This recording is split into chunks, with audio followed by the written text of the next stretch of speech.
It's loading. We will be in live in few moments.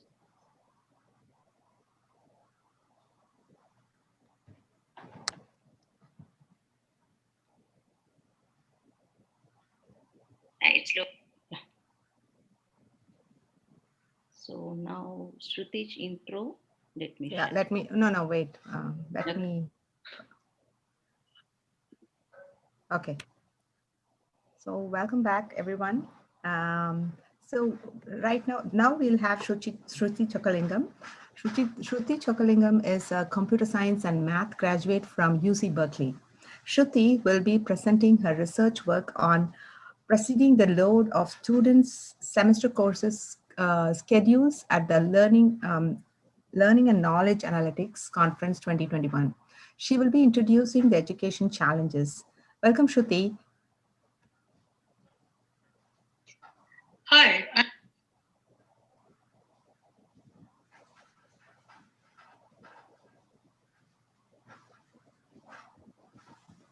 I'm Shruti Chokalingam, and the question of how to use computer science to aid education has always been very near and dear to my heart. Inequality in education is a huge challenge. Even before the pandemic, we knew that there are insufficient teachers to meet the needs of children globally for school education, 69 million at the last count by the OECD. There is growing evidence that the achievement gap between advantaged and disadvantaged learners has grown during lockdown and is likely to further worsen due to additional restrictions on movement during the pandemic. A barrier to education that is specific to online learning is lack of access to technology, for example, internet access, or even access to electronic devices at all, such as laptops, smartphones, or notebooks. As you may have realized, this lack of access is especially high in low income and underrepresented minority communities.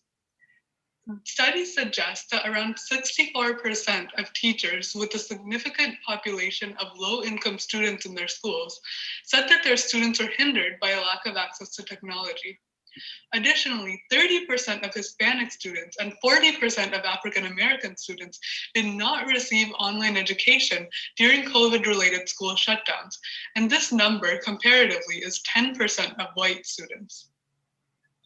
We can use artificial intelligence to analyze the need for additional resources in broadband and other technology to bring these to the places that need them the most. This will be a start to improving the quality of online education. I'm sure you guys can think of some really creative and innovative solutions to this problem, and I'm excited to see what you can come up with.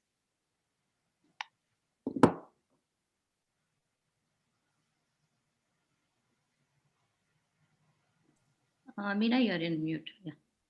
Thank you, Shruti. And now we have Deepthi. Deepthi is a data analyst currently working on the NLP project at ByteQuest. She will be presenting the gender equality challenges now.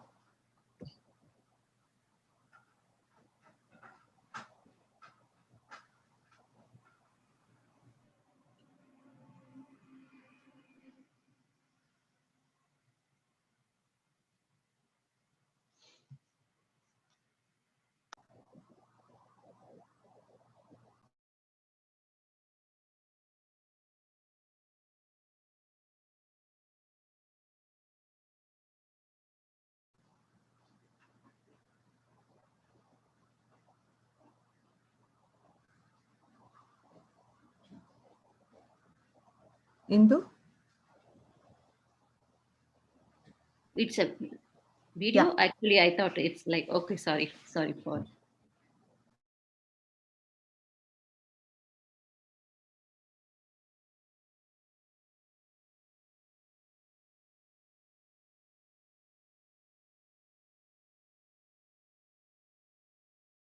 My name is Dipti Kulkarni.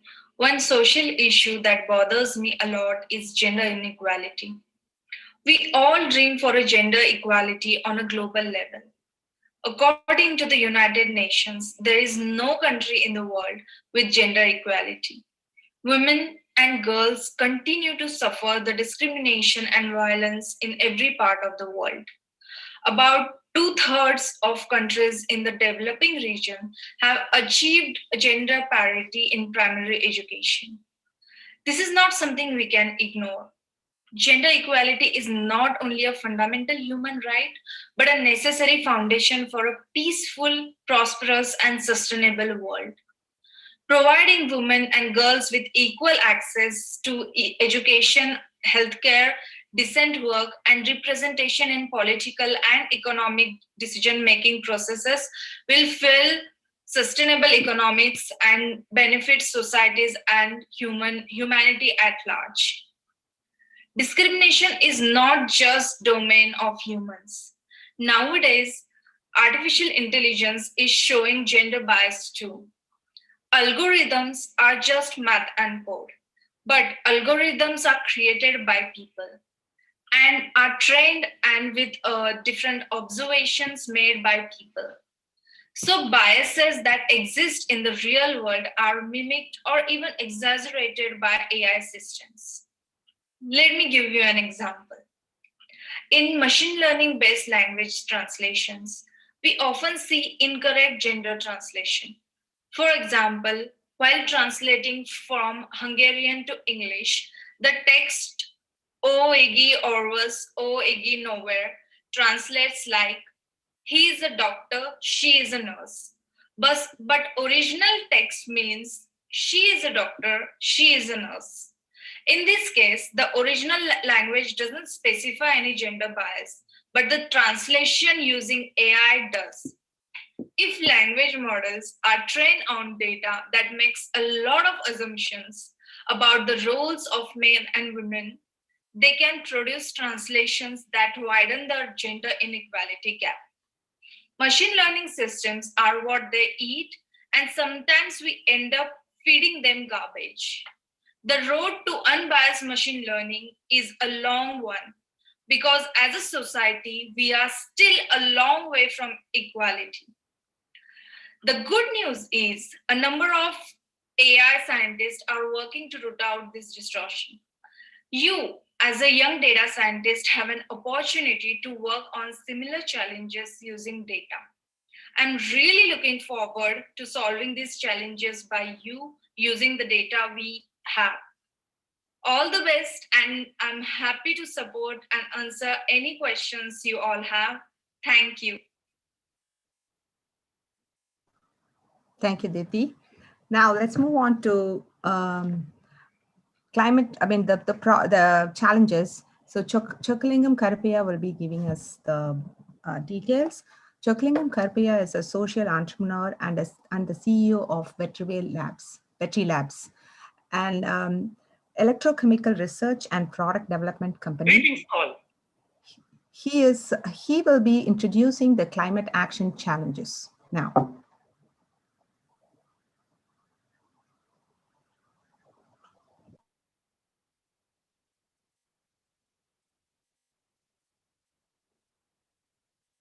I'm so glad to talk to all of you, and great to see so many of you signing up to be part of a solution.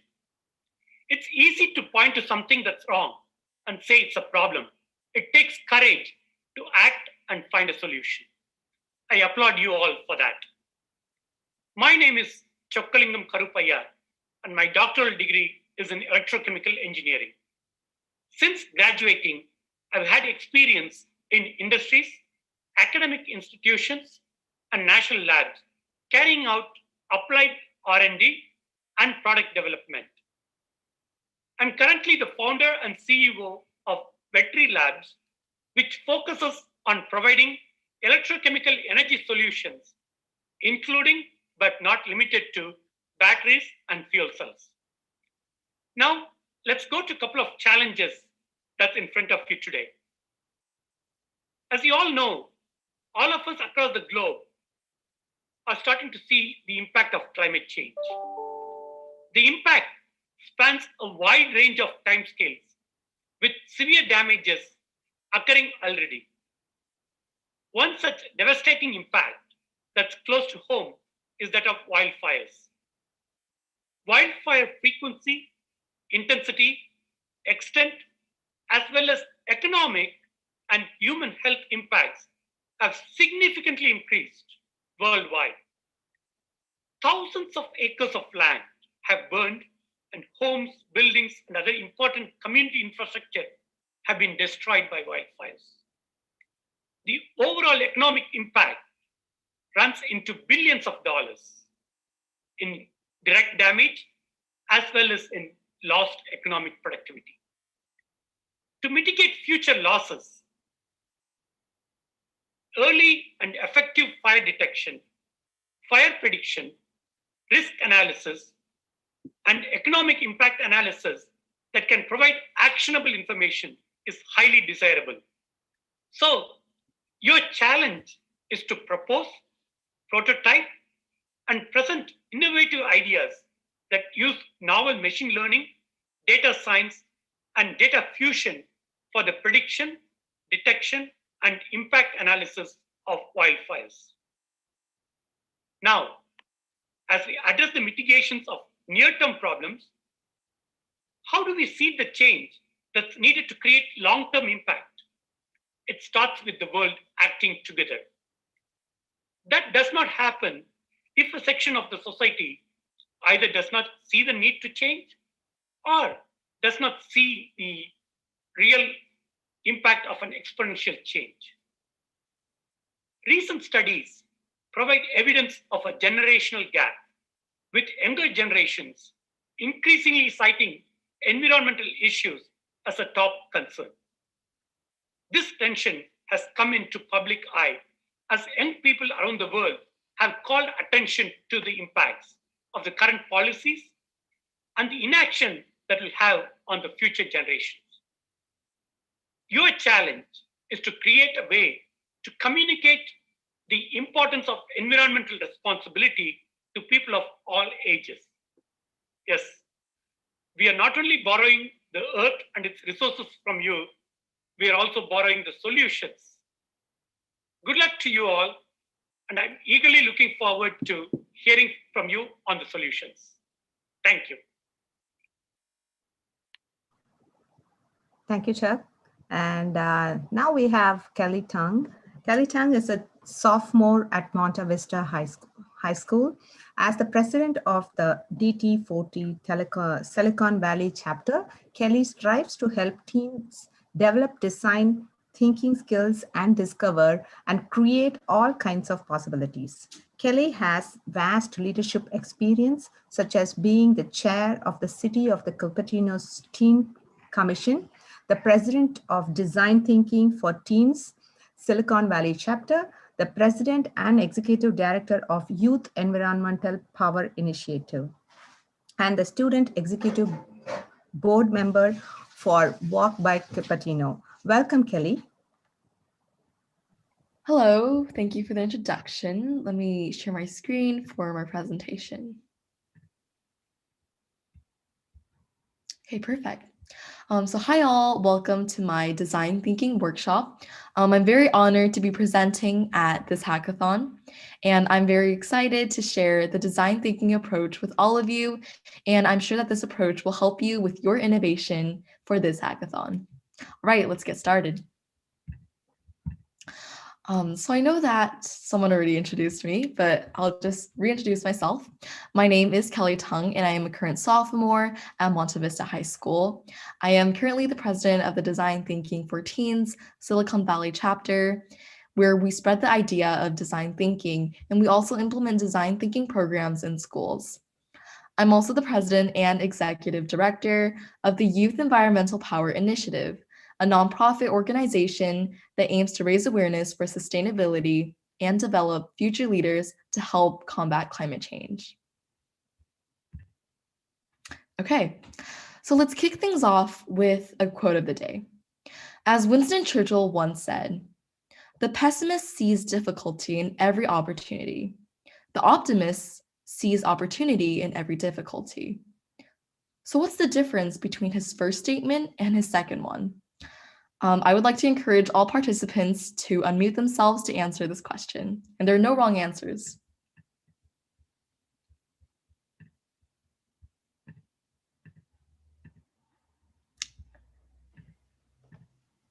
Girls, please unmute yourself and try to answer the question that Kelly asked.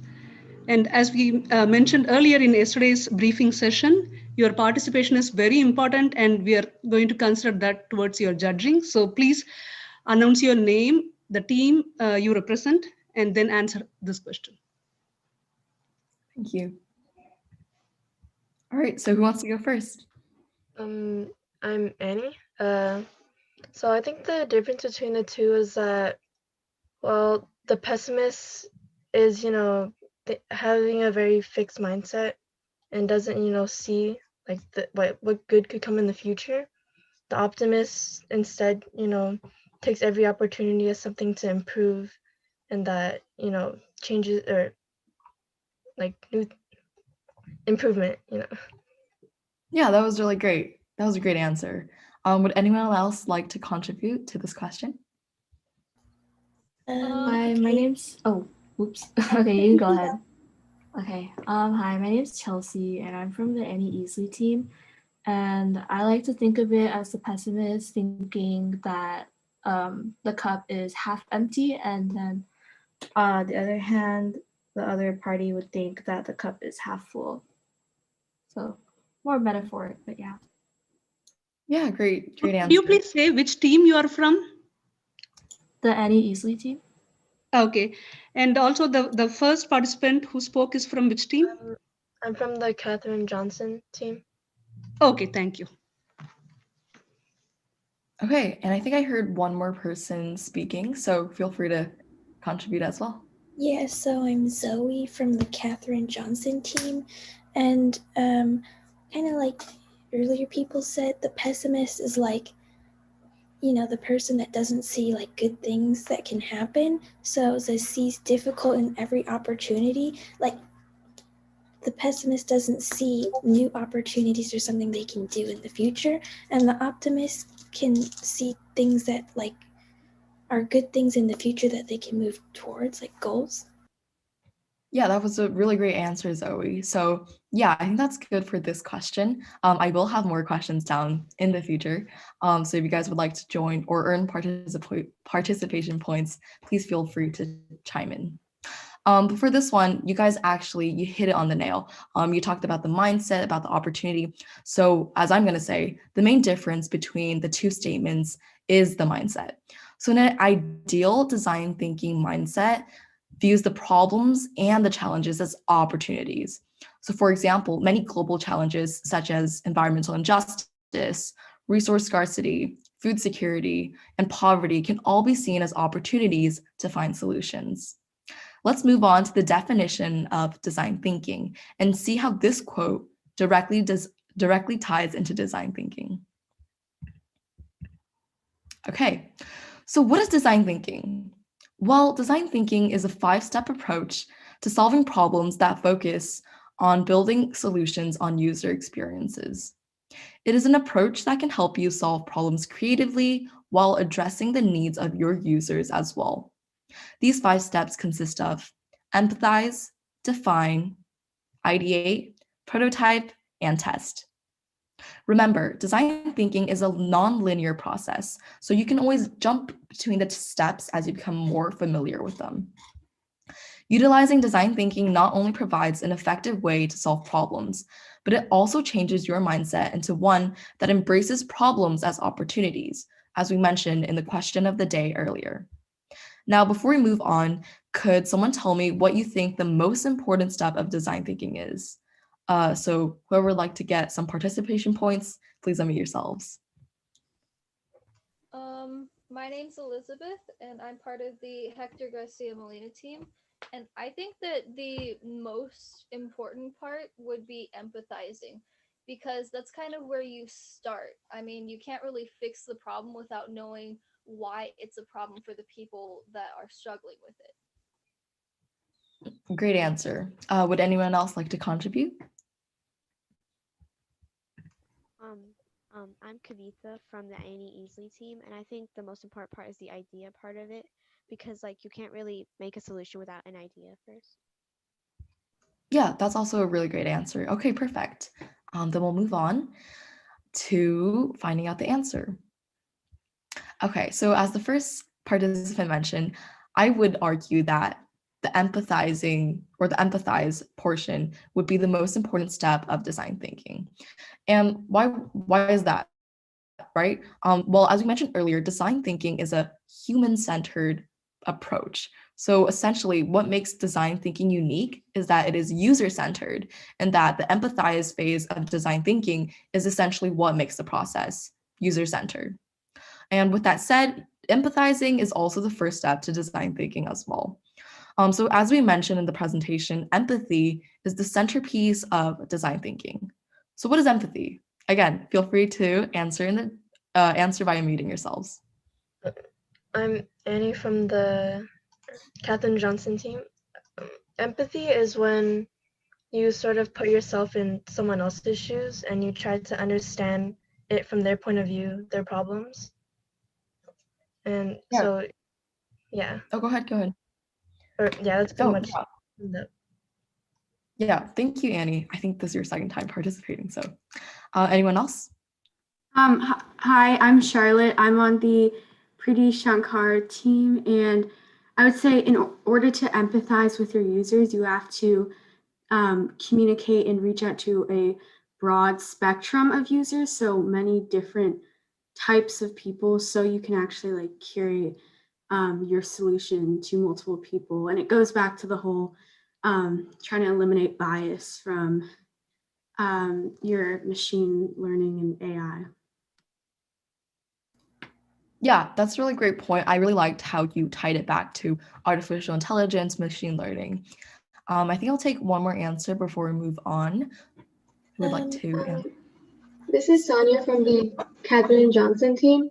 I think empathy is like the ability to understand other people's perspectives. Yeah, perfect. That was a simple, clear explanation. But yeah, great job, everyone. So empathy is the ability to understand other people's situations, relate to their feelings and challenges, and recognize their emotions. So when you empathize with your user or users, you're basically building, or it helps you build user-friendly products that target the needs of your user. So we have all heard the phrase that asks you to put yourself in someone else's shoes. And this idea is actually very critical in design thinking. So you'll need to leave behind your personal opinions, your personal emotions in order to understand problems from your users' perspective rather than your own. So how can you empathize with your users? You can observe them, you can communicate with them, you can ask them questions, and you can immerse yourself in their environment. So by building a connection with your users, you can appreciate their differences and also uncover their needs as well. Asking the question why can also always help you gain a better understanding of your users' thoughts as well. Okay, so we've covered the first step in the design thinking process. Oh yeah, so I did want to ask and pose this question to you all. How is Apple user-friendly? So what are some of the features that they implement in their products that makes them desirable to their consumers?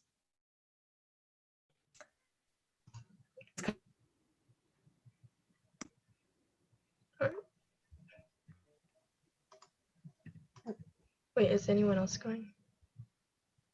Hello. I was going to say Oh, hi.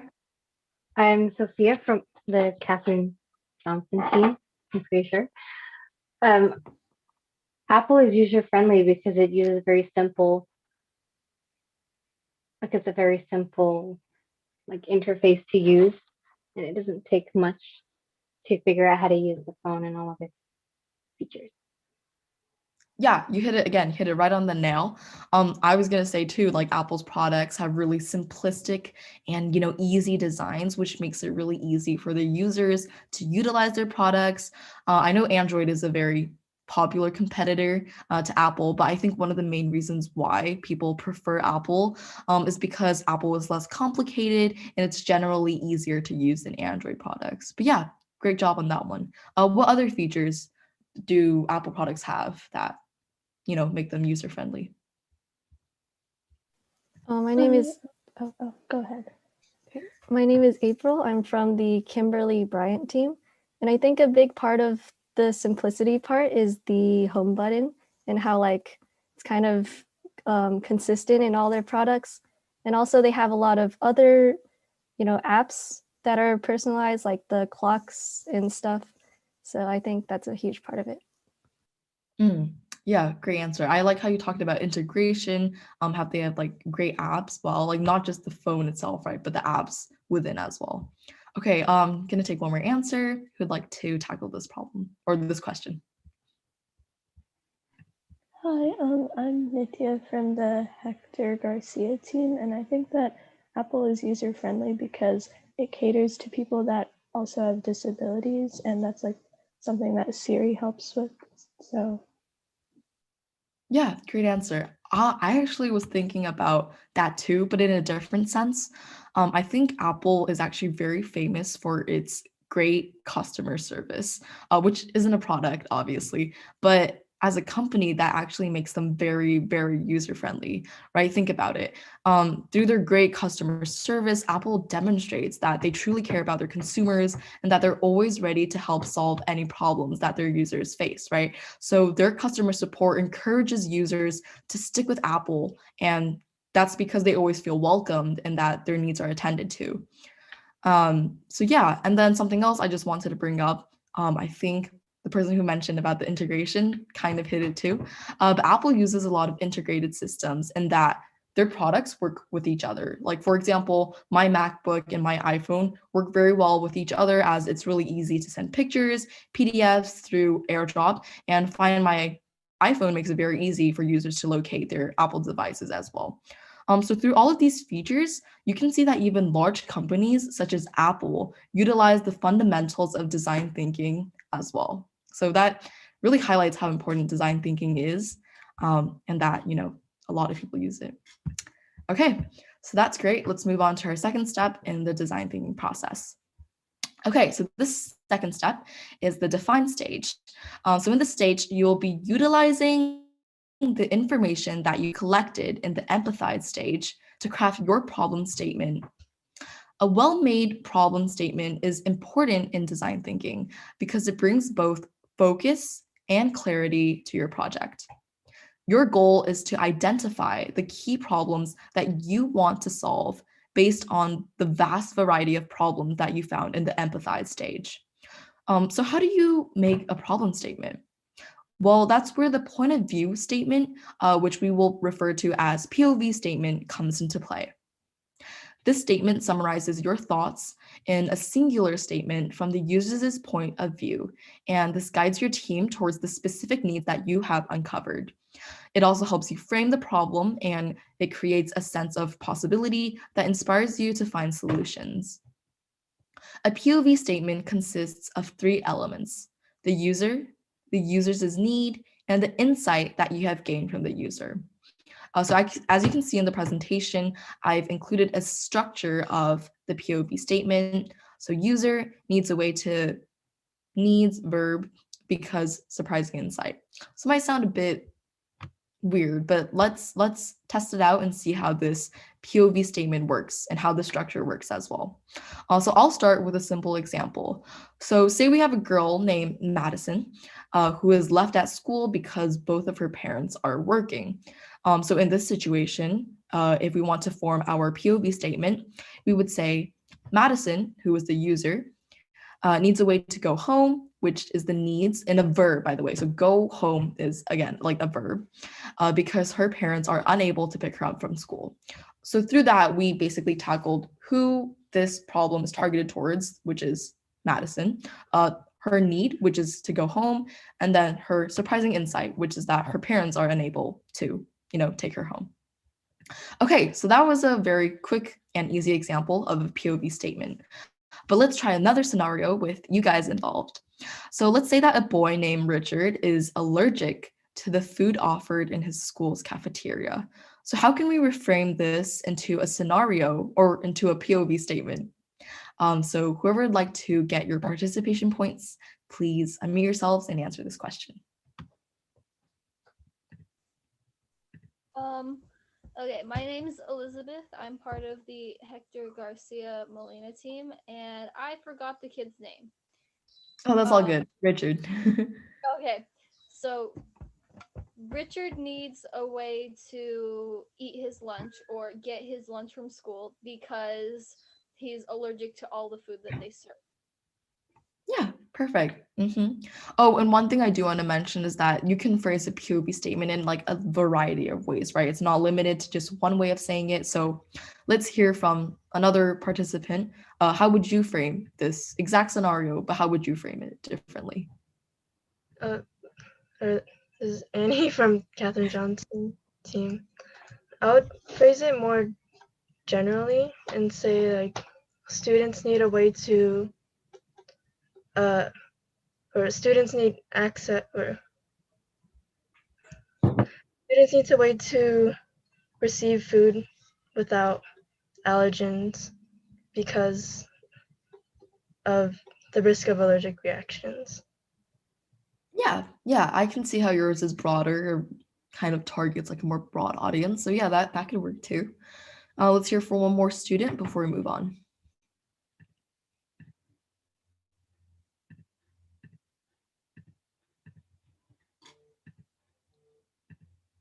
Does anyone want to get your points? Yeah, Or- my name's Kavita from the Annie Easley team, and I was thinking Richard needs a way to eat lunch because he's allergic to all the food they serve at the cafeteria. Yeah, perfect. All three of them were really great.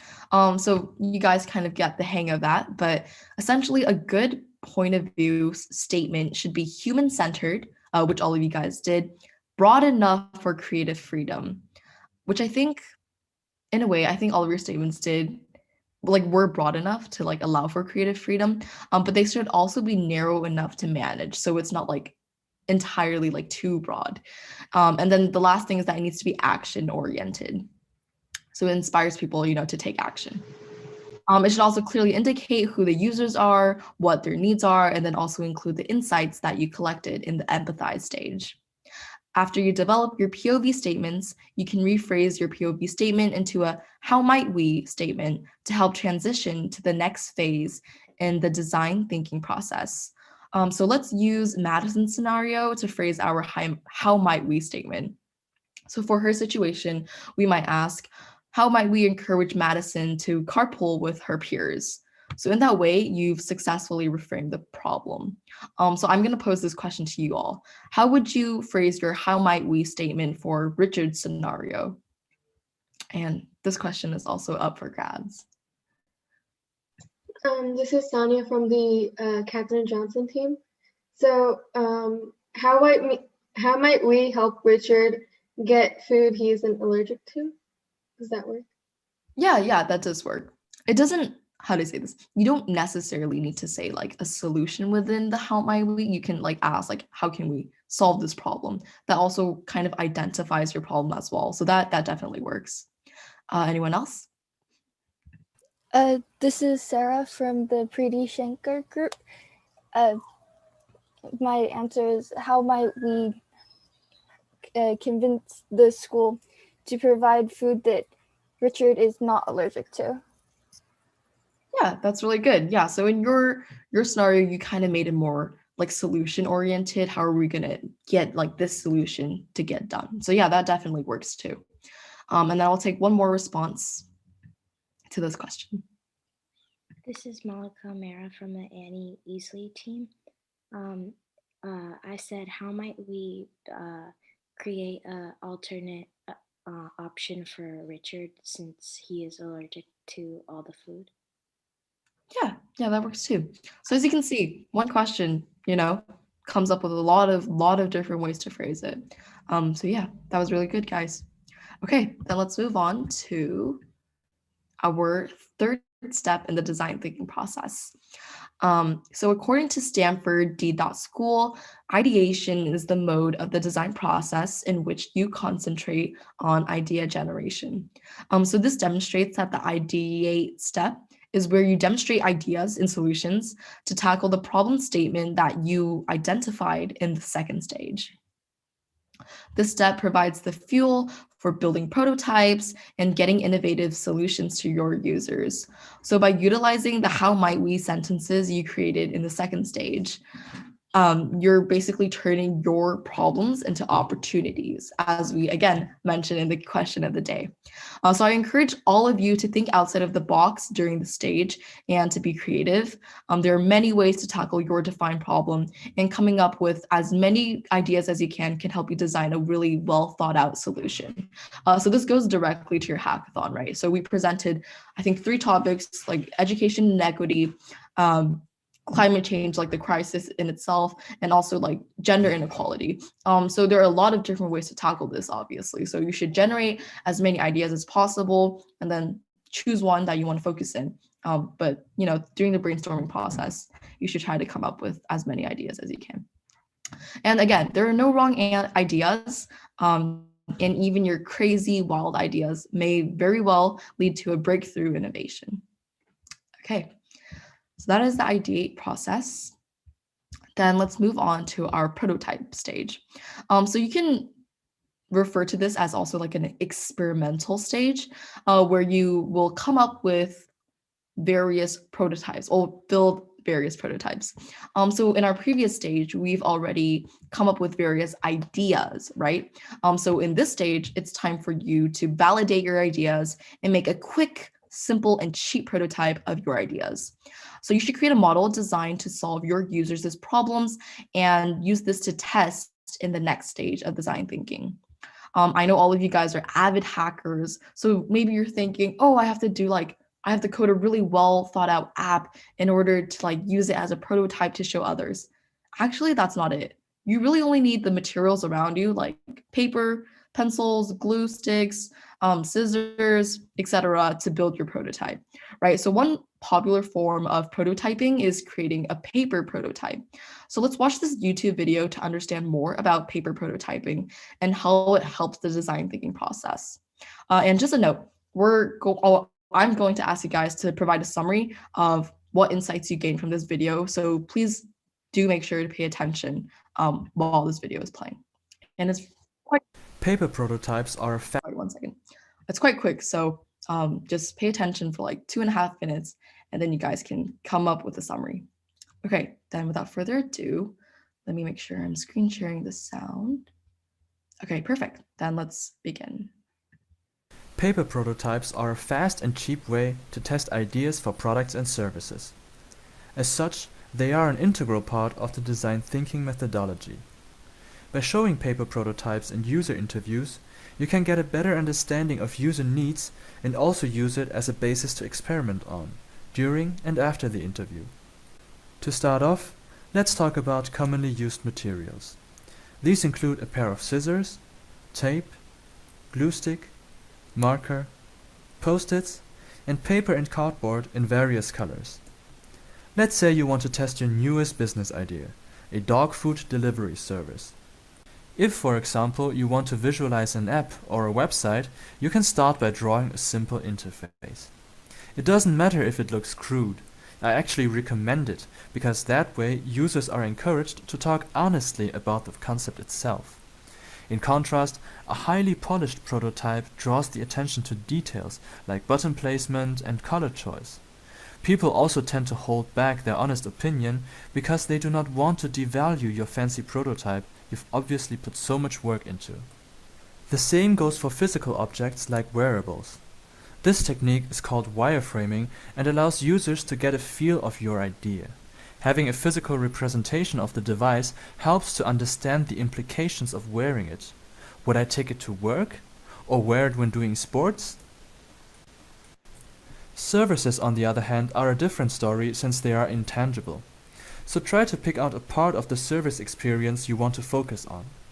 Let's say you want to host a convention for dog owners.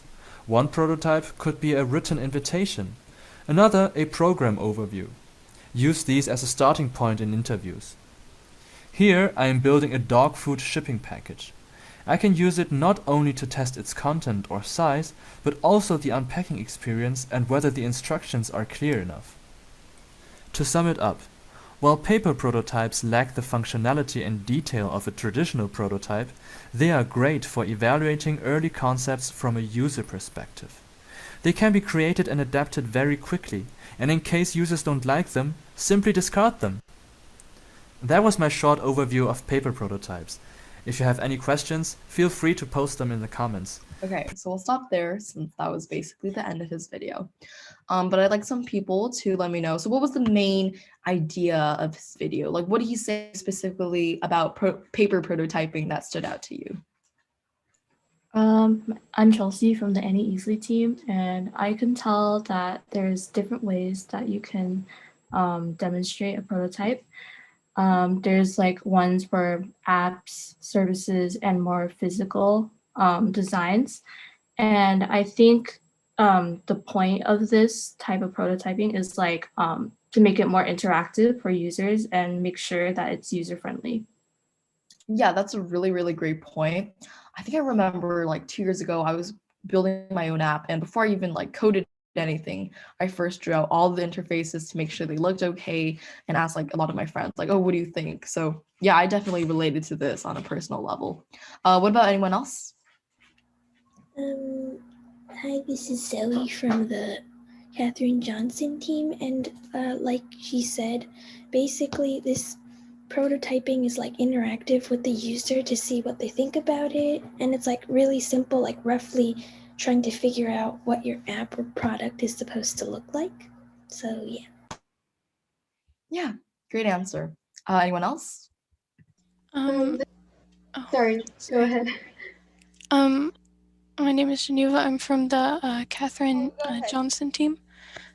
But one thing that stood out to me was that it's very like in the way that it's user focused and like really like quick and simple to make. You can see what the users think and then make those adjustments really like quickly and cheaply, so you're not wasting a lot of resources or time. Yeah, great. I think I heard two voices speaking, so yeah, go ahead and contribute. This is Sonia from the Catherine Johnson team. So like I learned that if you want to create an app, you can like draw out your features to plan everything out, and it's like easy to fix or change because it's just a prototype. So like you don't put much effort into actually creating the product, and then you realize there's an error or you forgot to add something. So Yeah, perfect. You couldn't have said it better. All right, I'll take one more response and then we'll move on. This is Kavitha from the Annie Easley team, and the thing that I thought like was really interesting was like people will be more likely to tell you their real opinions about something when like they can tell that you didn't put much effort into it, so they won't feel bad for like making you like feel like you wasted all that time. Right, yeah, that's definitely something that he mentioned in the video. Also, as you can see, and as you've taken away, paper prototyping is a very fun and also helpful way for you to bring your ideas to life and also help aid the design thinking process. Okay, with that, we will move on to our last stage in the design thinking process. Oh yeah, and then remember, you can always jump stages. So let's say you do your prototype stage, you test, but then you jump back to prototype to do like some refinements. That's totally okay, right? It's a non-linear process. You can even jump back to brainstorm if you find out, oh, my idea doesn't work. So yeah. Anyway, so the fifth stage in the design thinking process is the test stage. So in the stage, you will be testing your prototype and receive constructive feedback from your users. You should experiment with each prototype and ask questions to users regarding their experience with your prototype and also observe their behavior while they are testing your prototype. You'll usually create multiple prototypes and then change like 1 or 2 variables in each one. So can someone tell me, this is kind of science related, why should I only change like 1 or 2 variables? Why shouldn't I change like the entire thing? My name is Elizabeth, and I'm part of the Hector Garcia Molina team. And I think you should only change a couple at a time because, I mean, for one, if we're talking kind of sciencey, if you change a whole bunch of factors, then you don't really know what stayed the same, and now you don't know what the solution is because your control group has been completely thrown out the window. Right, exactly. Yeah, like control group. Yep, you said it. Basically sciencey. I'll take one more and then we can move on.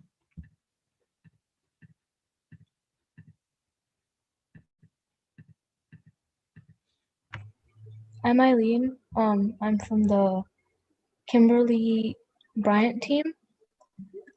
you wouldn't want to change too much at one time, because if you change something and you don't like it, you wouldn't know exactly where you went wrong because there's so much stuff you've changed.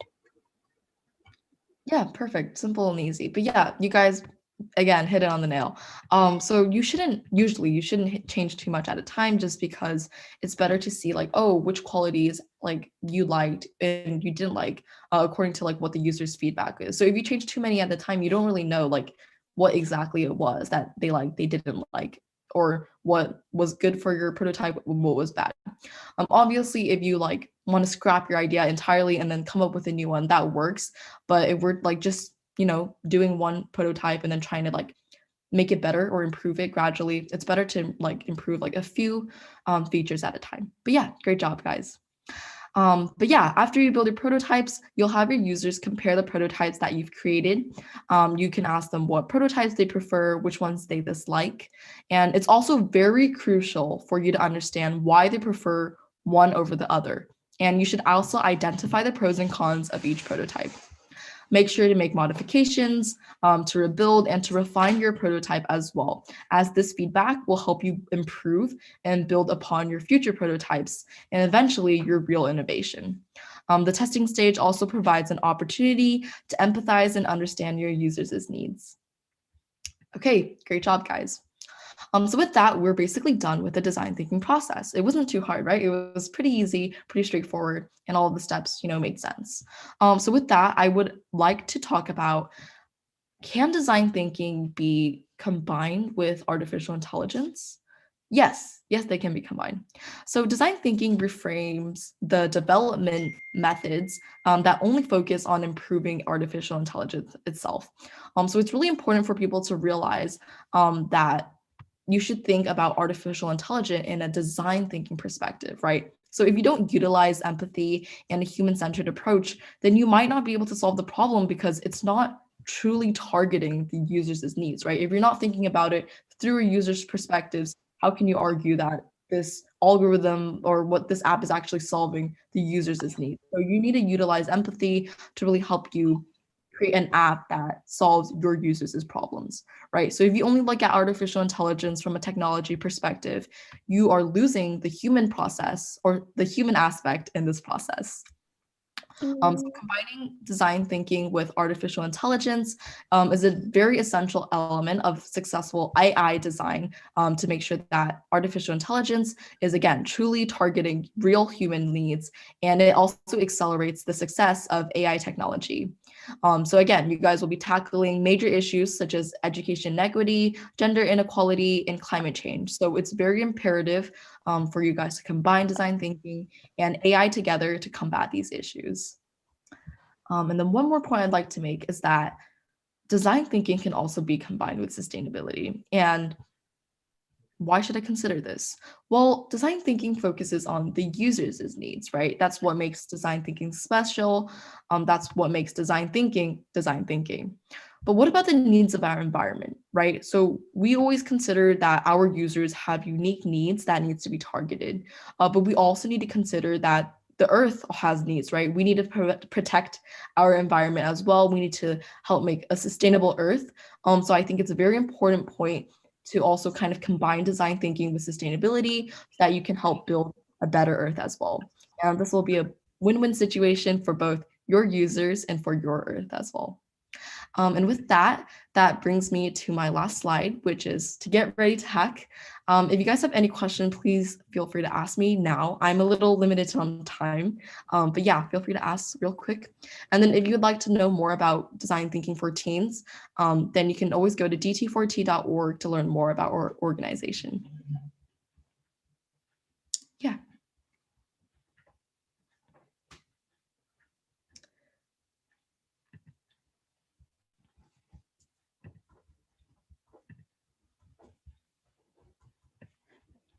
Okay, so any questions or? All right. Okay, thank you, Kelly. That was really an inspiring and very motivating explanations and everything. And I'm sure many kids here who have joined for the first time would have got a they would have started to think, this is my passion or something. And thank you very much for all the explanation that you had today with us. Thank you very much. Yeah, no problem. I hope you guys, gained a better understanding of design thinking and that you'll, utilize it in your hacking experience for this hackathon. But yeah, thank you for having me here. It was really great to talk to all of you and listen to your, answers to my questions. Okay, thank you. Thank you. So up next would be, we would be listening to Kavita Sundrapandian, a middle schooler, chats with Brinda Bansal, founder of Think Fast Robotics, an organization that creates a safe, positive, and competitive environment for aspiring female and non-binary robots. Brinda is currently a junior at Rotary Valley High School. Let's hear from Brinda and Kavita.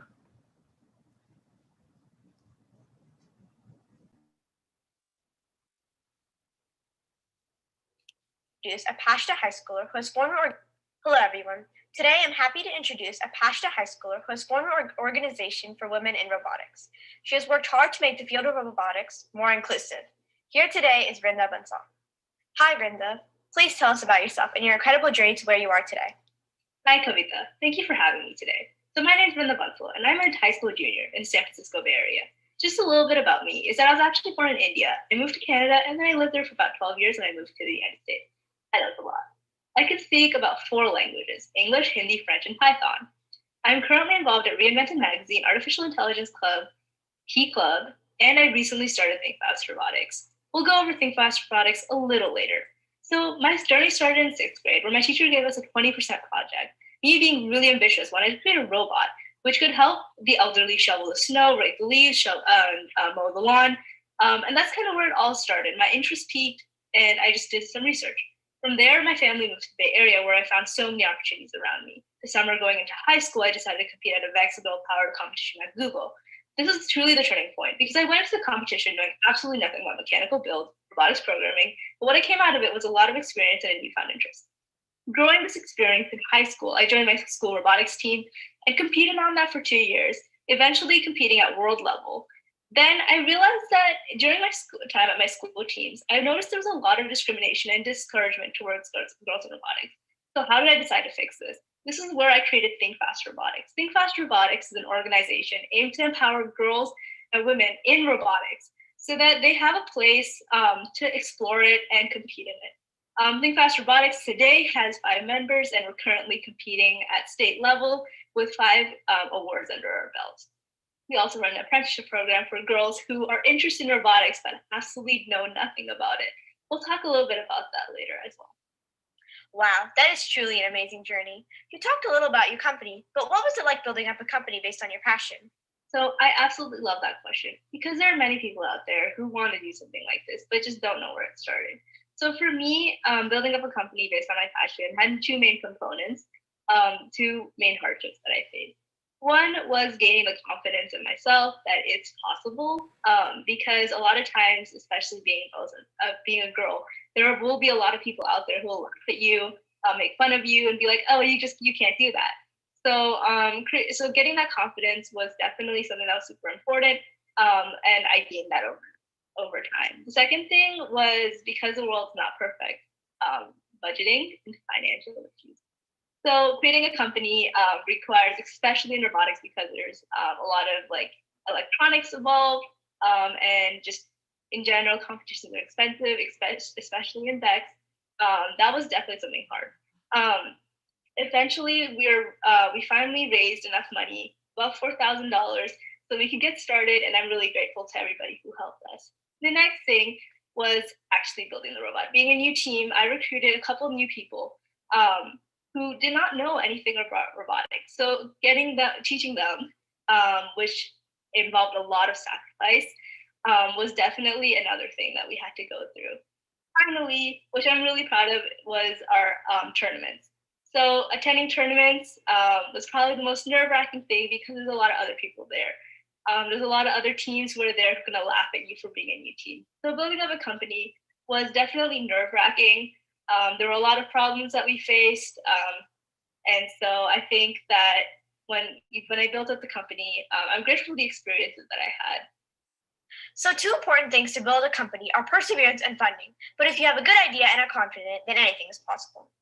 Robotics seems very interesting, but I don't have any experience. So what advice would you give for people like me? Also another great question. I think that the main 2 pieces of advice would be the best way to do it would be just do some research. Talk to people around you, Google it, put your heart and soul into the research, and just learn about the subject, learn about whatever you're interested in.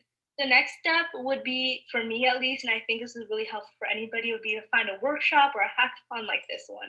A lot of times these can be your passage into this type of world, especially robotics, because once you do a workshop, it can also tell you whether or not you're genuinely interested in this, and if you want to use your time and look into this. So that's why I think that the best way to get into it would be to do some research and find a workshop or anything that can just help you learn about it and get into it. The next question is very similar. What kind of mindset do girls need to enter the field of robotics? So to enter the field of robotics, I think, especially being a girl, we have a little different mindset that we'll need to take. So first thing is that you'll have to be willing to make sacrifices. When you enter the field of robotics, you're going to have to work really, really hard, because no matter how good you do, a lot of times people will find flaws in it. So be willing to make sacrifices and be willing to spend your time on it. The next thing is keep a cool head. As I mentioned before, there will be people out there who will tell you that it's not possible for you to do it. And I think one thing that you're going to need to know going into it is that people are going to say things like that, but you're going to have to learn how to keep a cool head.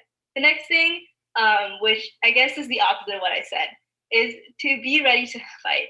What it means is don't just fight randomly, but if somebody tells you, if you make something that's awesome and it works, and people will be like, oh, I don't want to use it just because a girl made it. You have to be ready to fight. You have to be ready to tell them, and you have to be ready to be so good that nobody can ever deny you.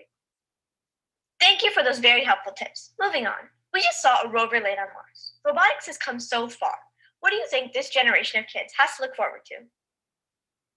All right, so this generation of kids has to look forward to a lot of different things because there's so many possibilities. As we just saw, the rover land on Mars, if you were following it, you'd see that there was a 7-minute autonomous period where the robot was deciding for itself what to do or not. So in the future, in our future generation, I think there's a lot of things that we can do with robotics and just in technology using AI, especially the combination of robotics and AI, because I know we've all seen those movies about cyborgs and robotics taking over the world, but combining AI, combining robotics is definitely something our future generation is going to have to do, and it's something that we should look forward to do. As well as that, there's so many ideas floating around in the world. There's so many different possibilities. As I said before, like creating that snow shoveling robot, Roomba, enhancing Roomba, and things like that. So I think this is definitely something that we have a lot to do in the future. Yes, everybody has different ideas, and they can all become reality with enough hard work. How would you inspire women and non-binary people who deserve a chance in the field of AI, robotics, and technology? When you're on the edge of going into robotics, I think the best way to inspire yourself, because nobody can convince you better than yourself, is to look at people around you, to look at to look at people around you, find different role models, find something that you're passionate about, because even if a lot of people have pushed from their homes to get into robotics and technology, and I think that if you can find a project that you are genuinely passionate about, then that will definitely help you a lot. For me, I always had a push to go into programming, into coding, but it never really resonated with me until I found robotics and until I found a physical application of what I was coding up. So I think that you should always look into different aspects of just robotics technology or AI, and just find something that resonates with you. It's something that you want to learn more about, something that you want to really do. Inspiring yourself is the best way to convince yourself to do something. But on the other hand, who are your role models who inspire you to continue breaking these stereotypes? So it's a little complicated question. I don't actually have a role model, but I think the one thing that helps me continue breaking stereotypes would be the quote, "Be the change you wish to see in the world." Mahatma Gandhi spoke this, and when I was first starting This is what I recited almost every single day because I realized that if I'm not going to do it, nobody will. And so I think that this quote really helps because every time I just feel like I want to give up, I recite this quote and I realize that if I'm not going to do it, nobody else will. That quote is very powerful and inspiring. Do you have any final words for those who have joined us today? Oh, finishing it up, I would say that just don't be afraid to try new things. If you're genuinely passionate about something, do research, find opportunities near you. And I know that during COVID, finding opportunities is really hard. If you do enough research, there are people out there, there are organizations out there that you can do lots of things. One thing that really helped me was LinkedIn. Some of you may be a little young for LinkedIn, but definitely look into it if you can. On LinkedIn, you'll find so many different opportunities. So if you connect with people near your age group, there'll be people posting about what they're doing. And then especially for my organization, we do everything remotely. We do everything during COVID. So if you want to look into it, you can definitely go to thinkfastrobotics.com, .weebly.com. We have an apprenticeship program, which is completely remote. So there are opportunities out there for you. Don't worry and just try to find them out. Thank you for inspiring us all today. You were really helpful, and I hope that your company continues to break these stereotypes.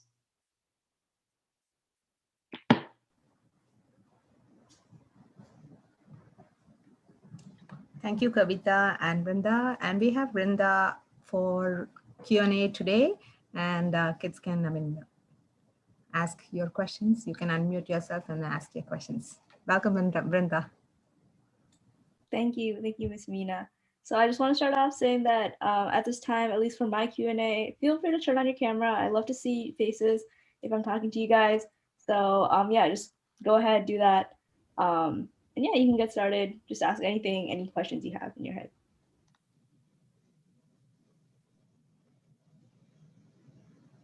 What would you say was your biggest struggle? Okay, so please say your name and team's name. Oh, yeah, I'm Chelsea from the Any Easily team.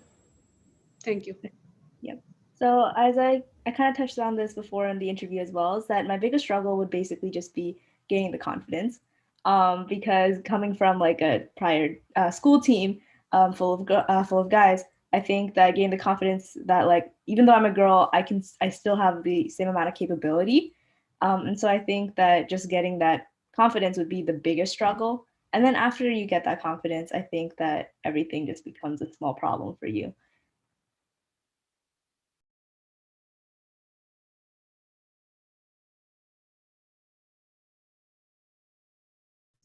I'm Sherry from Hector's group, and I want to know what kept you motivated to keep you reaching for your goal.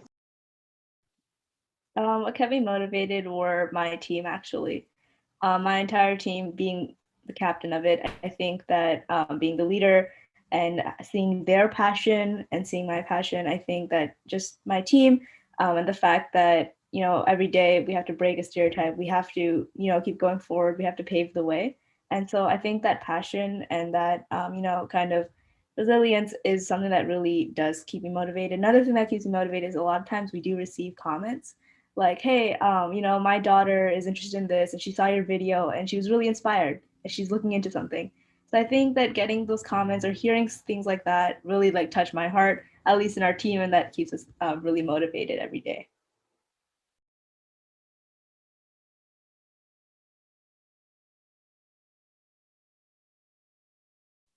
Hi, I'm Nitya from the Hector Garcia team, and I was wondering how you found that robotics was like one of your passions. Like, when did you know? Yeah, that's a great question. I was waiting for that. So I attended one of the robotics workshops. I actually had a friend who just told me, she was like, oh, this thing's happening in Google. And I heard Google and my ears were like, oh, Google. And so I decided, I was like, hey, I'm just going to go check it out. And so I went and I did check it out, and they taught me things about robotics. And I realized that I like building things with my hands and I like seeing a physical impact. For some people, making models online, things like that is their thing. But for me, just having like that exposure at that event was kind of like the turning point. I was like, hey, you know what? This is something I want to look into. And then I joined my school team. I learned more about it in my school. And then eventually, as I learned more about it, I did more research on it. I kind of figured out, I was like, oh yeah, this is something that I'm passionate about.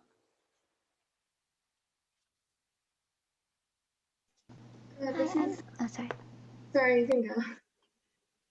Hi, I'm Mahi from the Grace Hopper team, and I was going to ask you, how do you make Think Fast Robotics? How did I make it?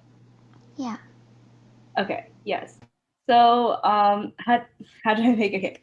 So to make Think Fast Robotics, what I first did was I did, first off, research. I was like, I looked up other organizations. I'm like, hey, these are people who are doing organizations.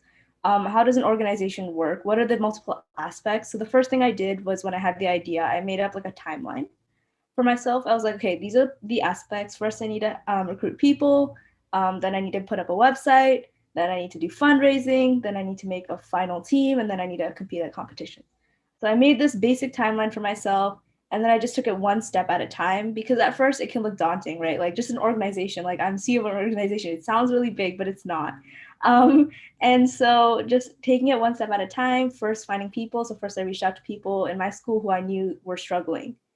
And then just I went on like that. And yes, Stephanie, go ahead. You can ask questions in the chat.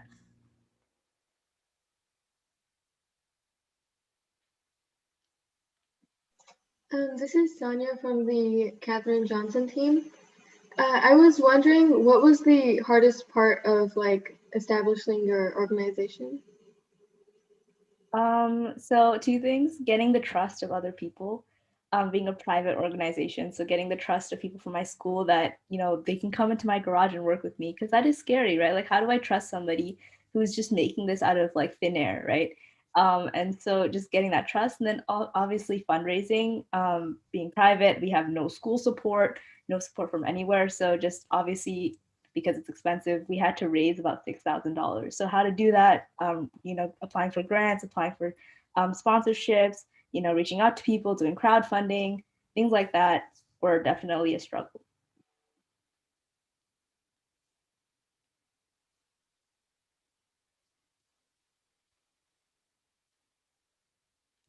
So Stephanie asks, what plans do you currently have for the future, like further expansion for the company and education? So for my company specifically, for my organization, Think Fast, obviously we want to open up branches. We want to open up branches of our teams in Bex Robotics all around California, because I know on other teams, like for example, there's another high school in our area who I've heard that struggles with the same problem. So obviously trying to get it out there, that this is an option for you. This is something you can do, is definitely something. And then also our apprenticeship program, we really, really hope to reach out to more girls who really want to learn about it, because I know that there's a lot of people out there who want to, who like know that robotics is a thing, they don't know how. So I think reaching out to those people, especially in the Bay Area here, would definitely be something that we're looking forward to. So if you guys are also interested in that, definitely reach out to me. I can drop the link in the chat afterwards. Yeah. Feel free to ask more technical questions as well, you guys. Just anything that you're curious about.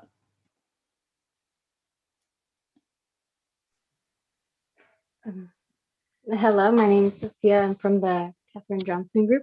I just wanted to know if I wanted to support you and be part of this, and hopefully get some people from my school maybe to be involved with this. Where can I go? Do I go directly to you? Like, what can I do? Yep. So if you do, actually, let me drop the link in the chat. We have a website and we have like a whole contact page. So you can literally just send us an email, shoot us an email, and we will get back to you. So let me just put that in the chat right now. Okay, thank you. No problem. Okay, so Mahi asked, I said that we went to competitions. So what were the competitions focused on? So let me just go over a little bit about the VEX League. I don't know if you guys have heard that. So the VEX League is kind of a robotics education league where every year they come up with a like competition or a game that you have to compete in. So at least for this year, the game is similar to basketball, right? There's like balls, there's like a small 12 by 12 foot field. And in the 12 by 12 foot field, there's small like hoops, and then there's balls. So basically the idea is that we create a robot that can take those balls and put them in the hoops. And so how it works is that there will be 4 robots on that 12 by 12 field at once. One red side, one blue side. The red side has to get as many red balls in, the blue side has to get as many blue balls in. So when we go to competitions, we kind of see other robots. We build a robot that can maybe specialize in different things, because it's like some places it's hand to hand. So maybe you want to create a robot that's really strong that you can ram into other robots, play defense. Maybe you want a robot that's really fast and that can dodge and shoot quickly. So just strategy there, and that's kind of what we do at competitions. What was it like getting your organization running? So to get my organization running, it was nerve-wracking. It was definitely nerve-wracking. On a more technical perspective, I feel like getting the organization running is something that you have to be very careful of, like in legality, in just the small things. My mom taught me throughout this entire thing was that always keep $100, $200 in your hands, because there was a time where we were like running really, really low on money. I was like, oh no, what are we gonna do? We had to spend it here. So I think that the learning process was really important. Having parents or having somebody to guide you and support you was important.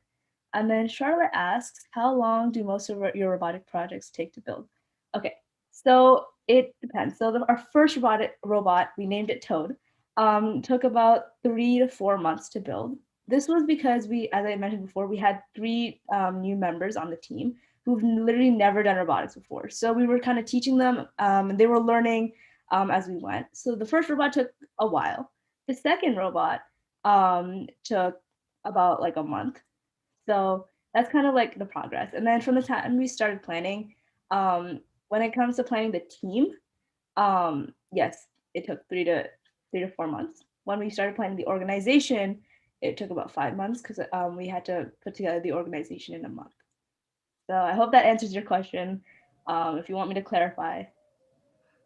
Okay. Thank you all. So maybe a few more questions have come up, and maybe Vrinda, would you mind to reply for them in the chat window so that we can move on to the next session. The lunch break is almost there, so we would want to finish it off. And thank you, Vrinda, for all the explanation. We had so many questions that has been answered today. Thank you very much for joining today.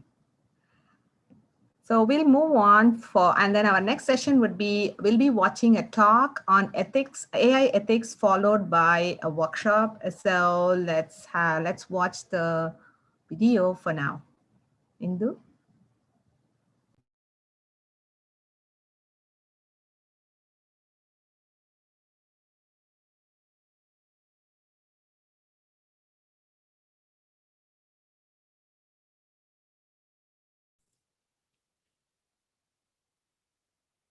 The audio of video is not playing. Indu, audio.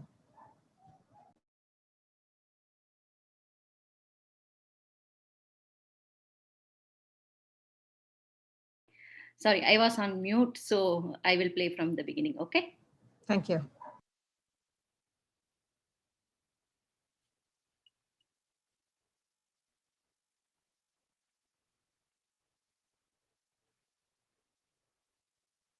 Artificial intelligence continues to shape the world we live in. Artificial intelligence can provide fast and accurate medical diagnosis. Artificial intelligence can boost agricultural productivity. Artificial intelligence can even help us in catching wildlife poachers. However, like any other technology, artificial intelligence has its own downsides. There has been a lot of talk about job automation by AI.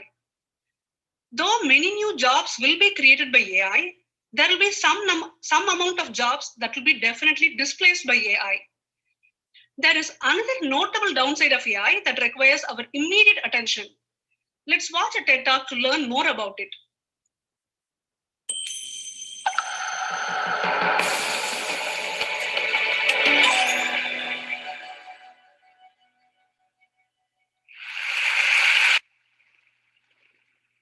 Hello, I'm Joy, a poet of code on a mission to stop an unseen force that's rising, a force that I call the coded gaze, my term for algorithmic bias. Algorithmic bias, like human bias, results in unfairness. However, algorithms like viruses can spread bias on a massive scale at a rapid pace. Algorithmic bias can also lead to exclusionary experiences and discriminatory practices. Let me show you what I mean. Hi, camera. I've got a face. Can you see my face? No glasses face? You can see her face. What about my face? Well, I've got a mask. Can you see my mask? So how did this happen? Why am I sitting in front of a computer in a white mask trying to be detected by a cheap webcam? Well, when I'm not fighting the coded gaze as a poet of code, I'm a graduate student at the MIT Media Lab. And there I have the opportunity to work on all sorts of whimsical projects, including the Aspire Mirror, a project I did so I could project digital masks onto my reflection. So in the morning, if I wanted to feel powerful, I could put on a lion. If I wanted to be uplifted, I might have a quote. So I used generic facial recognition software to build the system, but found that it was really hard to test it unless if I wore a white mask. Unfortunately, I've run into this issue before. When I was an undergraduate at Georgia Tech studying computer science, I used to work on social robots. And one of my tasks was to get a robot to play peekaboo, a simple turn-taking game where partners cover their face and then uncover it saying peekaboo. The problem is peekaboo doesn't really work if I can't see you, and my robot couldn't see me. But I borrowed my roommate's face to get the project done, submitted the assignment, and figured, you know what, somebody else will solve this problem. Not too long after, I was in Hong Kong for an entrepreneurship competition. The organizers decided to take participants on a tour of local startups. One of the startups had a social robot, and they decided to do a demo. The demo worked on everybody until it got to me, and you can probably guess it. It couldn't detect my face. I asked the developers what was going on, and it turned out we had used the same generic facial recognition software. Halfway around the world, I learned that algorithmic bias can travel as quickly as it takes to download some files off of the internet. So what's going on? Why isn't my face being detected? Well, we have to look at how we give machines sight. Computer vision uses machine learning techniques to do facial recognition. So how this works is you create a training set with examples of faces. This is a face, this is a face, this is not a face. And over time, you can teach a computer how to recognize other faces. However, if the training sets aren't really that diverse, any face that deviates too much from the established norm will be harder to detect, which is what was happening to me. But don't worry, there's some good news. Training sets don't just materialize out of nowhere. We actually can create them. So there's an opportunity to create full spectrum training sets that reflect a richer portrait of humanity. Now you've seen it in my examples how social robots was how I found out about exclusion with algorithmic bias. But algorithmic bias can also lead to discriminatory practices. Across the US, police departments are starting to use facial recognition software in their crime-fighting arsenal. Georgetown Law published a report showing that 1 in 2 adults in the US, that's 117 million people, have their faces in facial recognition networks. Police departments can currently look at these networks unregulated using algorithms that have not been audited for accuracy. Yet we know facial recognition is not fail-proof, and labeling faces consistently remains a challenge. You might have seen this on Facebook. My friends and I laugh all the time when we see other people mislabeled in our photos. But misidentifying a suspected criminal is no laughing matter, nor is breaching civil liberties. Machine learning is being used for facial recognition, but it's also extending beyond the realm of computer vision. In her book, Weapons of Math Destruction, data scientist Kathy O'Neill talks about the rising new WMDs, widespread, mysterious, and destructive algorithms that are increasingly being used to make decisions that impact more aspects of our lives. So who gets hired or fired? Do you get that loan? Do you get insurance? Are you admitted into the college that you wanted to get into? Do you and I pay the same price for the same product purchased on the same platform? Law enforcement is also starting to use machine learning for predictive policing. Some judges use machine-generated risk scores to determine how long an individual is going to spend in prison. So we really have to think about these decisions. Are they fair? And we've seen that algorithmic bias doesn't necessarily always lead to fair outcomes.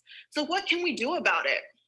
Well, we can start thinking about how we create more inclusive code and employ inclusive coding practices. It really starts with people.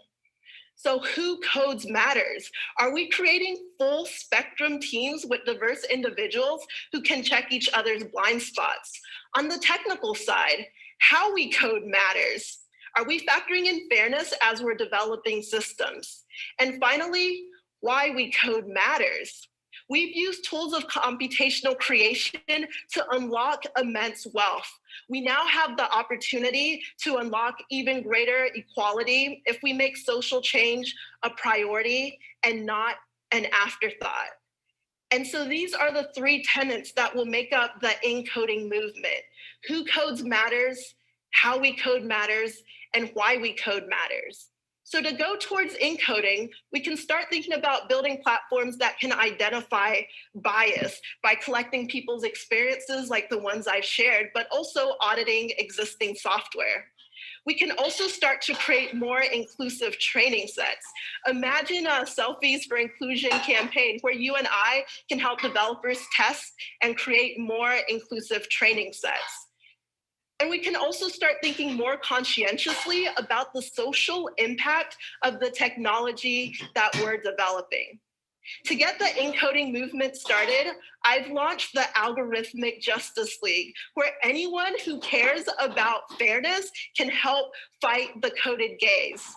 On codedgaze.com, you can report bias, request audits, become a tester, and join the ongoing conversation, #CodedGaze.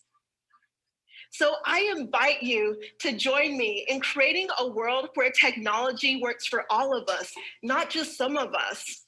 A world where we value inclusion and center social change. Thank you.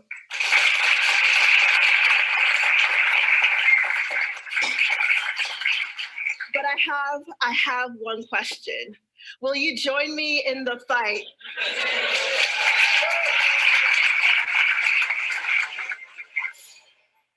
Joy Blombini's TED Talk is really eye-opening. It made us realize how AI algorithms amplify human biases and discrimination at a massive scale. So what can we do to prevent human biases from creeping into AI models? We have another speaker, Jana Thompson, joining us today from Seattle, Washington. Jana is a data scientist, user experience researcher, and an advocate of AI ethics. Jana can shed some light on why ethics is important in the age of artificial intelligence and how we can design and develop AI solutions for problems like inequality in education, gender inequality, and climate action in a more inclusive way. Welcome, Jana, and it's over to you. So thank you so much, Siva. Let me know when you can see my screen. Yes. Okay, excellent. Make the view, enter full screen. There we go. Hi, so I hope all of you are excited about the hackathon. I'm really excited. I will be mentoring some of you going into the hackathon. So Siva gave me the introduction. I am currently a researcher at the NYU Center for Data Science, working with Sam Bowman's ML for Language team. And we're looking at QA benchmark sets. I'm also a graduate student at the Maryland State College of Art and UX Design. And I'm happy to share this work with you. When I started working in AI, it was a long time ago, and I'd never even heard the word AI ethics. Nobody talked about it. And now it's really exciting to me that so many people are interested in it. So what is AI ethics? Why should we care about AI ethics? This is like a big question. You know, we hear the words, but we don't know what they mean. You know, I think a lot about AI as what it actually is, even just AI itself. Like this image is from an artist named Stephanie Dinkins. It's a project of hers called N2. And it's this very personal project for her. It's recordings of her and her female relatives. And Stephanie Dinkins is Black, talking about the history of their experiences with racism and of Black women in America.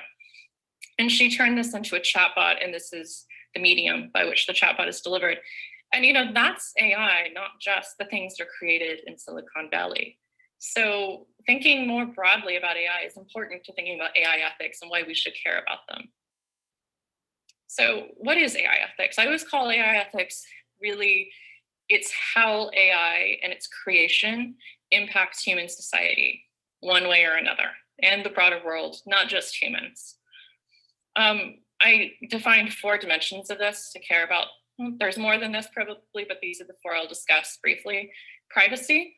So there's so much of our data gets scooped up and used without consent in large AI projects. And that's a problem, especially when it's someone's personal data with their, you know, you could imagine if your parents and their credit card information were stolen, or other forms of privacy that is no one should know this, gets scooped up and used in AI modeling. Discrimination. This is the most common type of AI ethics that's discussed, like Joy Buolamwini discussed it in her TED Talk. And these can be things I will talk about in more detail in a few minutes, but these can have incredible, irreparable harm on people's lives, this type of impact. And so this is a reason we should care about AI ethics, I think. Exploitation. This is something you might not have heard about, but a lot of AI has to be, it's from data that has to be labeled. And the people who label that data aren't usually paid very much. They're paid like pennies. I'll talk about it a little bit more. Also, think about the people who dig out the minerals that go into building the computers and our phones and all these other things. You know, a lot of that comes from the Congo, and it's often children mining cobalt who are not paid very much and they're being exploited. And they're the ecological costs. Every time you do a Google search, that has a carbon cost. That's relatively small compared to a lot of these large-scale language models that have been coming out, such as GPT-3, which you might have heard of. Those have enormous ecological costs. I'll talk about all of these going forward in the talk. This is Kate Crawford's Anatomy of an AI System. I highly recommend going and reading up more about it. I think that this is the best illustration of the sort of systemic view we really need to take about everything that goes into AI. And so when we talk about AI ethics, we have to go beyond just the end product. We have to think of the whole ecosystem, like I was just talking about.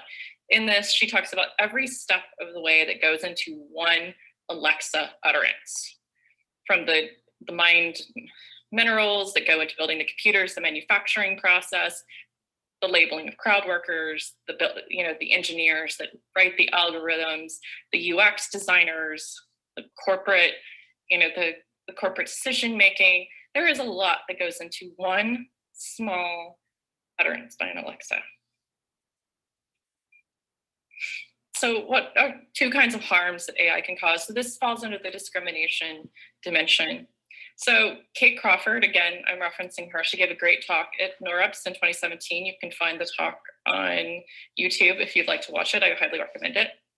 She talks about representational harms. Now, representational harms are when somebody who's traditionally part of a group that is oppressed gets that oppression is reproduced somehow in AI. One of the most common ones I hear referenced is some years ago, Google, when they built their facial recognition system for human faces, when it would recognize, when it's got pictures of people who are Black, it would label them as gorillas, which is, I can't even begin to describe how problematic that is. But the reason that was done was because the people who built it did not include enough faces of Black people in the data set. So it couldn't make any kind of discrimination that it should have. Another really common maybe not a common example, but one I know of is there's a book I can recommend to all of you by Sophia Moshe Noble from UCLA called Algorithms of Oppression. And in it, she talks about, things have changed, but definitely about 8 or 9 years ago when she was writing the book, or starting to write what would become the book, she was taking care of her teenage stepdaughter and some nieces. And Professor Noble is Black. And she typed in Black girls into Google. And, you know, I personally think what you should get back is, I don't know, what do teenage Black girls like? What kind of music they like? I think about the things that teenage girls like when I was a teenage girl. Okay, I'm dating myself. My daughter's almost a teenager now. No, she got a bunch of very obscene and inappropriate responses on a Google page, because that's how Black girls were represented. Can you imagine going to Google and that's the kind of representation you see of yourself? What does that say to you and to your value to the rest of the world? That has a harm. A second kind of harm that comes from the discrimination, I'm sorry, things are coming up on my screen a little bit, are allocation harms. And allocation harms come out of discrimination and bias in AI systems. And these can be things that range from increased jail time to being denied home loans. You can't buy a house. And a lot of these come from this use of what's called a proxy variable. And these happen because, you know, a data scientist or a group of data scientists can go through and say, okay, we're not using race. But because of American society in particular, and this is true in all human societies in some form or another, there are these things called proxy variables. So because segregation is very common in the United States, inadvertently, or because of history, your race can be somewhat determined by the zip code you live in. And so if a lot of people, and you know, poverty is concentrated in zip codes, so those can become what's called a proxy variable representing race or social class in a machine learning model or a data set. So these things get reinforced. This is Joy Buolamwini from her project when she was working on her PhD at MIT. I don't know, I can't remember if you saw this or not, but just a quick rundown. She wanted to build a mirror that was inspirational. She used a common facial recognition model, and it didn't recognize her face. But when she put a white mask in front of her face, it recognized her. And this is the same thing as with the Google facial set. There was not enough representation of Black people in the model that went into building the model. So she could not even see herself literally in the digital mirror.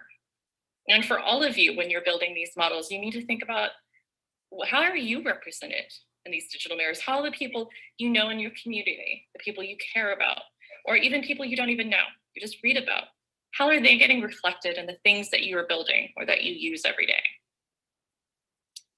This is an image of a man named Najir Parks. I think that's how you say his name. He lives in New Jersey. And because of a facial recognition system that is also very flawed for recognizing Black faces, he was arrested for shoplifting. He had an ironclad alibi. Okay, I forgot what it was, but like he was home with his family, you know, watching a game or something, like something very normal that people do. He had an alibi. He had several people who were like, he was here.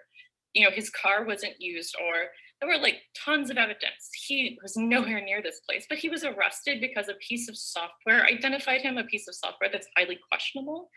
This just reinforces these stories, these stereotypes about like Black men that just get represented and passed on in our society. And now they're being passed on in technology.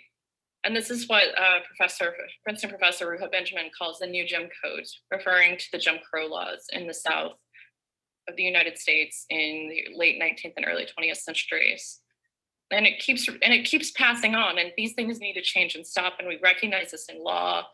The media recognizes and talks about this, but we're still reproducing these things. This is talking about exploitation. Can you imagine dredging up your worst memories and being paid nothing almost for them, but you do it because you need money? A lot of people struggle for this. So some companies, there's a reference on the bottom from Gizmodo from early last year, talking about how workers are exploited. Like these crowdsourced workers in Mechanical Turk are asked talk about your most traumatic experience. We'll pay you 50 cents for it, or something also just ridiculous. Also related to AI, but kind of parallel is the work of content moderators for Facebook and Twitter. These are incredibly traumatic jobs. These people are asked to look at horrific content, to keep it out of people's Twitter and Facebook streams. It's not AI that's doing all that work, it's people. AI is not good enough to do all this work. The AI can set it off and be like, all right, this needs to be reviewed by a human. So it is part of the AI and human loop, but they're not paid and they're not taken care of properly. And this is something else we need to consider, are human laborers who are working in tandem with AI algorithms and to build them. And, again, costs are more than just money. Like we say, there are personal costs when we make a bad decision or something else. For AI modeling, building these AI models, there's a paper that came out of the University of Washington by some former Google researchers called, the short title is on stochastic parrots. But one of the important points they make in the model is that the ecological cost of these language models is astronomical. And are they really worth it? And I think that's a question we really should be asking when we build things, is we need to look beyond just the costs that are money. We need to look at the cost of human labor, like I discussed. And we need to look at the ecological costs. We know that certain things have ecological costs, but we need to start looking at AI and its ecological costs. So I gave this horrible and grim picture. I don't want you to go into this hackathon with just this.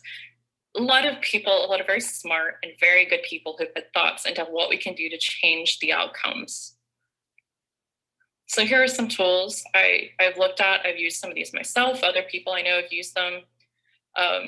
Like there's programmatic tools you can actually use if you're using, it's typically in the Python programming language, but the most well thought out and used one so far is an open source one called AI Fairness 360. It was started by IBM. I'll give a disclaimer. I do work for IBM, but I think that it's really good. It fits into a sort of standard data science pipeline. You need to understand what the metrics mean when you use them, but that's not, that's just part of education, which AI and data science requires. Another point that's really important is looking at your data sets, the history and who built them. A really good source for that, for looking at that accountability and what you need to look at, is from a paper called Data Sheets for Data Sets, which Kate Crawford again comes up. She was a co-author. One of the other main authors on that project was Timnit Gebru, who is pictured here. She's a researcher in Silicon Valley. And Hannah Wallach, and I cannot remember all the other authors off the top of my head. The next piece, I think the image might be hidden, but the next thing is design toolkits, going beyond just machine learning, but the idea of actually designing machine learning pipelines in products. Like, design sounds fancy, like you have to be good at art. No, you don't. I'm not particularly great at art, but I'm a designer. But there are these design toolkits before you even sit down to build technology. You sit down and think about what you're building. There's this one called Ethical Explorer. I wrote down the name of this Czech researcher and designer named Lenka Hamasova, who gave a great talk at a design conference recently I saw. And she has this great set of tools about thinking through possible future repercussions, as does a few other researchers and designers like Carol Smith out of CMU. Education.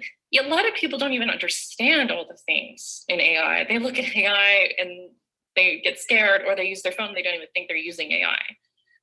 Some really good resources for that are this organization Joy Bohomini co-founded with MIT design researcher Sasha Costanza-Schock, called the Algorithmic Justice League. They give really good, fun workshops sometimes. I've gone to a couple. There's an organization called Our Data Bodies that gives workshops. They have a little booklet called I forgot what it's called, but I will try and collect these resources and make sure that they're available for all of you. And the People's Guide to AI out of the Allied Media Projects in Detroit, which helps, they have a nice book, this guide, which helps people think about how, AI impacts a person's life and where their data goes. The environmental cost, there's not a lot of tools. There's just one that I know of. It's called the Machine Learning Emissions Calculator. It does help people think through the environmental costs of their machine learning models. And for preventing exploitation, that's hard. There's not a lot of tools. There's a researcher. She's kind of halfway between working at West Virginia University and a university, I forget which university in Mexico City, UNAM. She's at UNAM. And she is working with this, and she works with crowd workers. But the crowd workers themselves, some years ago, like the MTurk workers, Mechanical Turk, which is a common platform for crowdsourced workers, came up with this site called Turkopticon to help look out for each other, to talk about how to get good jobs, how to work with large companies and organizations to encourage to get decent reviews and ratings so that it does help them instead of being treated sort of cheaply, which like a lot of people do. So I thank you. I will hopefully see some of you in the Discord channel on mentoring. And additionally, honestly, anybody can use these tools. Some of them are a little harder to use, like the AI Fairness 360, but anyone can pick up data sheets for data sets and figure out what it's talking about. Or the People's Guide to AI, you can educate yourself. There's tons of great stuff on AI ethics, tons of great talks and books and things that are accessible. And thank you.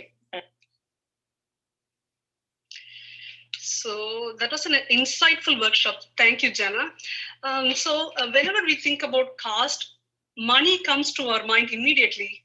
But after seeing your workshop, now we can see that it's not just money. We need to think about the environment. We need to think about the exploitation, and there are so many other costs involved. So we need to be really, really careful when we design an AI solution. So thanks a lot. And for our participants' benefit, we wanted to ask a few questions about your career journey and how you launched a data science career. Could you please tell a little bit about that? See, that's such a long story. So I think one thing I would always tell someone before I even talk about myself is that you don't have to get a computer science degree to be a data scientist. You don't even need a statistics degree, although I recommend math more than CS necessarily. I think math is more fundamental. CS is a tool and math is more fundamental. I guess I'd put it that way. But non-traditional approaches to data science, I think, makes great data scientists. I think one of the most inspiring people I've ever met in data science, she talks about how people wouldn't even want to talk to her. She has a master's in data science, but she came from marketing originally, which I think marketing is actually a great tool into path into data science, because you are looking at data to think about how to get messages to people that are relevant. That is data science. A lot of marketing is data science, even if people don't want to think it is. And also CS is a path into data science as well. Understanding patterns and building blocks to deliver, software. That's also part of data science. There's not one simple path. My own was a really complicated one that involved my degrees. I have 3, working on my 4th. My second graduate degree. My undergraduate degree is in math and anthropology. My graduate degree that I finished is in German. And people are like, how does German fit into data science? I did linguistics and helped build a language archive. And so the language archive was data. It was looking at metadata, how to structure it, how to deliver it. I didn't do any machine learning, but there were a lot of aspects that are really fundamental to data science that came about in that.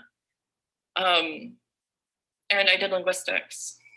And I took computational linguistics in grad school, and that's a part of data science.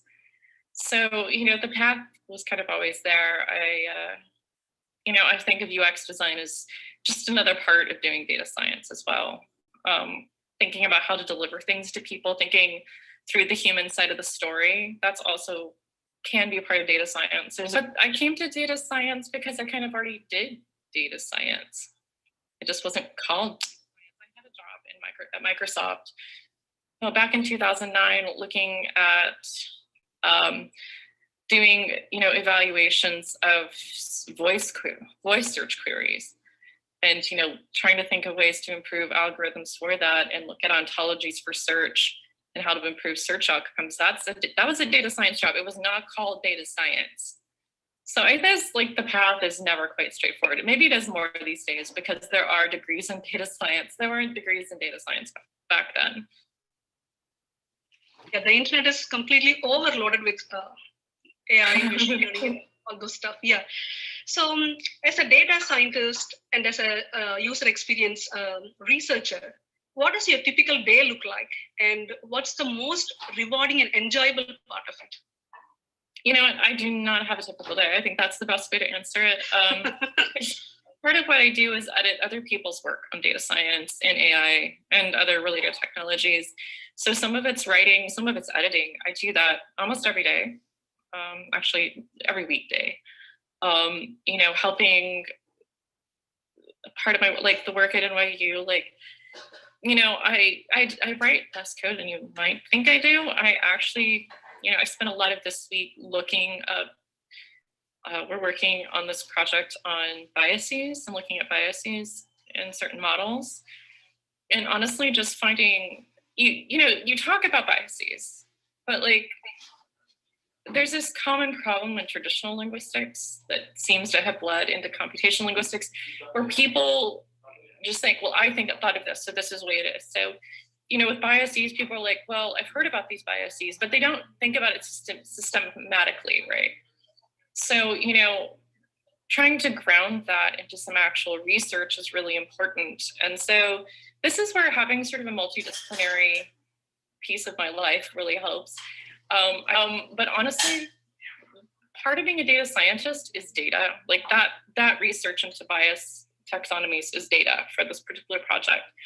But for another one, but for other stuff, you have to go fetch a data set, deal with data, because data really is what a data scientist deals with. It's not a machine learning model. That if it were machine learning models, that would be easy. It's not. It's really not. A lot of it really is just building data sets, making sure you have the right to even use the data set, that it's going to be used the way it's licensed, that you have permission to use it, that it's clean and usable and fits your problem, it's cohesive. There's a whole laundry list of things that come out of ethicist work and very long history of statistical. And so that's actually most of a data scientist's work, is looking at these dimensions of data and making sure before you even touch a machine learning model, make sure your data is right. Because your data also has to be translated from this usually into something else for a model to work. Right. So it's 80 to 85% dealing with data, and maybe 10 or 15% with the models and framework. Is my understanding correct? Yeah, I think that's the typical data scientist. That's popular knowledge. I think it's traditionally true. So you also do work on AI ethics, right? So what's the role of an AI ethicist, and what kind of education or training does an AI ethicist need? So AI ethics and AI ethicists come in, most AI ethicists, they seem to be either data scientists and AI researchers.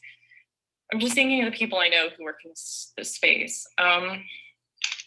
Project managers also, industry experience is important. A lot of people who work in AI ethics are actually policy experts. And that's also, AI ethics is a combination of all of those things. It's a combination of data science and design and policy and project management. It's all of those things, because ethics goes in at every single level of building something. From even the very first thing of should I build this? This thing needs a solution, but does it need to be AI? Does it even need to be technology? And that's the first question you should even ask. And then most large companies, all large companies have a team of lawyers and policy experts. And ethics goes beyond just the law, but at the very basics, you have to follow the law. You should be in trouble. But beyond that, there are lots of policy things written about AI and how it should be used. I talk about policy a lot, but it's really central to AI ethics. And then the practice of doing it, well, you know, like the daily life of an AI ethicist is, is this like something you do for a living? Do you organize workshops? Do you develop frameworks? Or do you do, you know, thought pieces on it? Or are you an AI ethicist who's also a data scientist or works in product? Because, you know, those are also important things as well. So most people I know who are AI ethicists tend to be in academia or in NGOs. Oh, because that's what, I don't know that many people, or they work for large companies as well. I think, and as far as education, there is no education program in it yet, as far as I know. Got it. So could you please share with our participants some nuggets of wisdom that you have learned during your career journey? Oh God, that's a lot. So many. You know what, I guess these are a lot of things that I would just say are very typical in technology as well, or anything. I mean, especially if you're female or you're non-binary, but this is common, you know, imposter syndrome. If you don't know what imposter syndrome is, it's that you think you don't belong somewhere. Like you don't have enough education or experience, you're not smart enough or whatever. And the truth of the matter is, no one is completely brilliant. You know, people hold up these ideas of geniuses. Geniuses are really, really rare. Most of these people we hold up as geniuses are probably not. They're probably clever, but they're also lucky. You know, nobody gets totally where they are because of just pure brilliance. Okay, that just doesn't happen. And almost no one is that brilliant. So you're just as smart as anyone else in a room. You might not have the experience they do if you're younger, or you might come from a different disciplinary background, but you have strengths that they don't. You have experiences that they don't. When you have something to say it. Don't be afraid to say it, speak up. I know it can be very intimidating, especially if you're younger. And I think especially if you're a woman, you're not typically socialized in almost any society to speak up, but you should, but do speak up. And if don't stay silent because you don't think you're as smart, because you are. I promise you, you totally are as smart. And sometimes your idea that might seem completely out of left field is exactly what people need to hear. Okay, because, you know, especially if you're coming into a field and you're very different, you have a very different background, maybe that's what people need to hear. Like, I think sometimes in Silicon Valley these days, in the past few years, it's become a really weird echo chamber. And it makes me consider that like innovation is really slowing down in some ways that it shouldn't be. That the lack of diversity, the lack of voices is actually a massive harm. And that's true in any field. I think about like in the US, one of the big failures in US business history is actually the automotive industry, because it became an echo chamber. They kept building these giant cars, and then the gas crises, the oil crises in the 1970s, where people couldn't get cheap gas anymore. And they still kept building these terrible cars because there was no one saying this is a bad idea, because it was the same people educated at the same schools, the same backgrounds.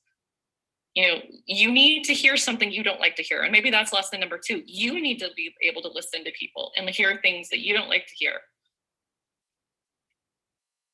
People aren't necessarily meaning offense when they're giving criticism. Sometimes criticism is honest, and that should be two-way street, honest and respectful. If someone is being disrespectful, that's different than giving you honest feedback.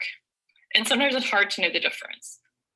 And if anyone insults you, yeah, stand up for yourself. If anyone says something that bugs you, stand up. But if someone is giving you feedback, like your boss is like, you know, like a good boss, for instance, like once, you know, I used to have a lot of problem speaking in public, and a good boss is like, let's get you out there to speak more. Here's some stuff to try to get you better at it. You know, he was being honest. I was mortified that I was being criticized, but then he wasn't being mean about it. And in the end, I became a much better speaker, and I'm not afraid to talk in public. And it allowed me to grow a lot. Yeah, thank you. Thank you so much for the valuable insights, Jana. Thank you so much.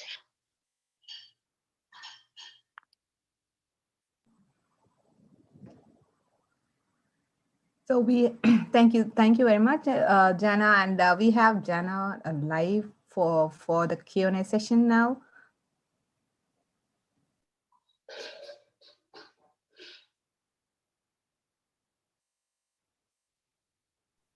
Hi. Hello. Welcome back. And then the participants can feel free to ask questions. You can turn on your video and ask questions, or feel free. Thank you. Yeah, it will be easier for the volunteers who are tracking the participation points if you unmute and speak up instead of putting it in the chat window. That's right. Thank you.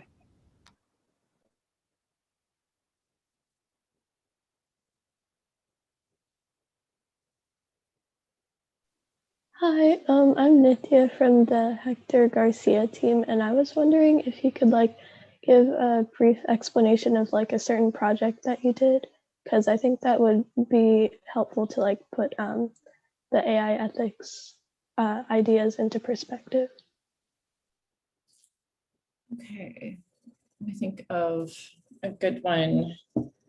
Trying to think of a good one to talk about that is that I'm not working on currently.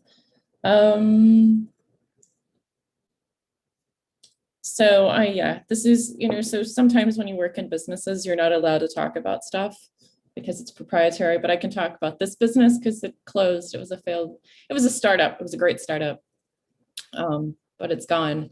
So one of the things we built at the startup were language models. They were part of our core product offering. We offered them freely to try and get people interested in our product and our larger product. And I was in charge of building these core models, which is like a sentiment analysis model, which is, it takes in a piece of information, it returns if the person writing it was positive or expressing positive, negative, or no real sentiment, like feeling. So when you build a language model, I talk about this a lot, but I'm a linguist by background, so I always talk about language models. One of the things we highly noted is that many language models tended to skew towards a certain type of language use. And you need to be able to accommodate all types of language use, honestly. I'll talk about something else in a second. First to this. So I had to be really deliberate and think through, who is our audience, who's the language are we trying to represent? If we just define it as the United States, right? US does not have an official language, but most people speak English. It was an English language model. But, in previous work I had done working on voice search, I noted that the models were not actually able to understand certain accents very well. And I brought that up, and the company did try to improve it. I'm not sure for ethical or monetary reasons. Maybe monetary reasons moved them towards greater inclusivity. But when I was building this model, I had to very clearly think out divergent types of accents from some dialect usage or from the standard English. And we were building it on social media data as well, which meant Twitter. So that was one portion of it, thinking through the inclusivity of language and how to get it represented. And also because I had to get the data labeled, which I talked about, you have to do with certain types of data.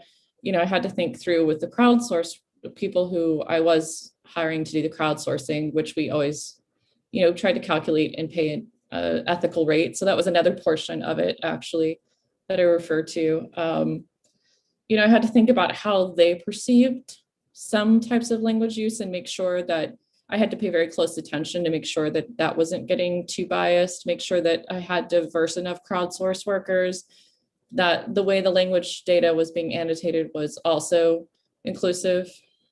And then I guess, what was the other thing I was going to talk about? And so I also, when I developed, for any model, I don't think you'll do this in the hackathon, but in production, any model has to be benchmarked or tested for its quality. And so I also had to think through the entire process of when I built a benchmark set, I had to have sets that tested for these different types of equitable uses. And that would, like, you know, it's not going to perceive, you know, like a very common, like this was like what I was thinking of as an example is there's an API that measures toxicity in language. It's what it's built to do. It's called Perspective API. It's like built by Google. And it was built with very good intentions. It was to measure toxicity in language, like on Twitter or Reddit or someplace like that. But what it started turning out to happen is that it was marking tweets by like Black folks as toxic when the language wasn't toxic, but because of certain words and the way they're used, you know, the language model read as toxic rather than not. And I mean, I'm not saying it's easy to build these models. It's actually much harder to build an ethical model because it adds on layers of work. But if you want to build the model right and ethically, you have to do it. You have to kind of go through the steps that I did, or, you know, other steps depending on what type of project you're working on. I hope that answered the question pretty well. This is Sonia from the Katherine Johnson team. So I was wondering what technology or tools like do you use at your work? You mean for ethics or just in general? Just in general. So I guess one piece of work I use is writing. So that's kind of, I just use a word processor, but for my technical work, I write all of my code in Python and JavaScript. All of the language modeling work I do is in Python these days. I've done it in Java in the past because of natural language processing. I use JavaScript. I mean, a lot of the work I do is in designing annotation tasks. And that means I'm, you know, developing web platforms, which means using JavaScript. You can write these platforms in Python, but it's more painful than to do it in JavaScript. You know, I do data visualization work sometimes as well as part of, you know, analyzing models. And that can depend. I use JavaScript or Python. I've used Tableau sometimes for building dashboards for clients because people just like that. It's a software kit for those of you who don't know for doing data visualization. I think you can get a free trial or you can get a free thing if you're a student to look at it, play with it. And actually it's kind of fun to play with data visualization. For my creative, I do some creative AI work. I do that in Python and JavaScript. There's some really nice, I think, more approachable sort of libraries in JavaScript for doing things. Like there's this library called P5.js that is a lot of fun to play with for doing generative imagery. Okay, thank you. Also, at like what age did you know you wanted to like go into this field? Oh God, that's a good question. I ended up with my first AI job completely as a lark. I hung out at a cafe and I knew a lot of people, and I wanted to go to school part-time and work full-time for a while. And someone said, hey, there's this AI company that hires people with interesting backgrounds. And so I contacted them and they gave me an interview, and I thought I totally bombed it and they hired me. And so, yeah, I think then I was like, okay, I could go into AI. I think I didn't really become committed to like this AI and data science career until maybe 5 or 6 years ago. So I would have been in my early 30s when I really went in this path. But a lot of things I did previously kind of pointed to the fact that this was what I was interested in. Hello, this is Malika from the Annie Easley team. What was the biggest roadblock you met and how did you work around it? In my data science and AI career, or just generally? Honestly, I'm going to be very honest here. Probably having a child is like the hardest thing when you have a career. I'm a single mom. My daughter is great. I love her. But it's really hard to have a child and work in certain technology companies. I guess I had like a tale of two jobs in Silicon Valley. One was with a startup and it was small, and startups can go very horribly wrong and they can become like on that TV show Silicon Valley. There is some reality to that show, or they can become almost like a second family. And we were fortunately the latter. We were more like a second family. So my daughter had some health issues when she was younger. I'd have to stay home with her work. It was never a problem there. They were all very supportive. They still I still talk to these people. I know their kids. They know my kid. It was a very good thing.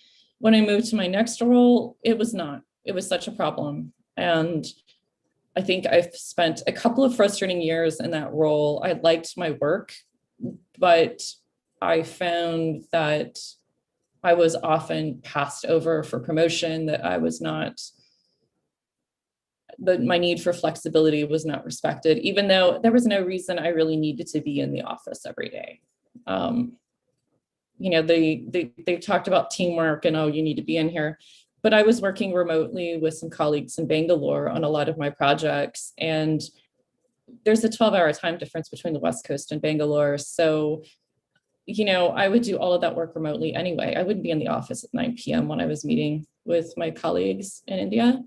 So that people talk about that as, especially if you're a woman and you have a child, as a roadblock. And it's really, really hard to find, I think even to this day, to find companies that understand, especially during the pandemic. I've been very, very lucky I was doing freelance work last year before I sort of transitioned to more stable stuff this year. But I'm very lucky that this year, I'm in meetings and my child comes running in with a math problem, or she's upset because she doesn't understand something, and everyone's really understanding. So I hope that's changing a lot. I know that might sound like a strange thing to say, but it is hard. I think that's been a hard thing for working mothers in all industries this year.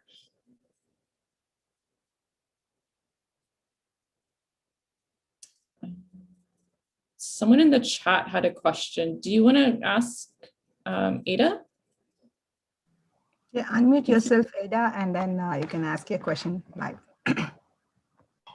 Hi, my name is Ada. My question was, how many years of schooling did you were you in before you found your job?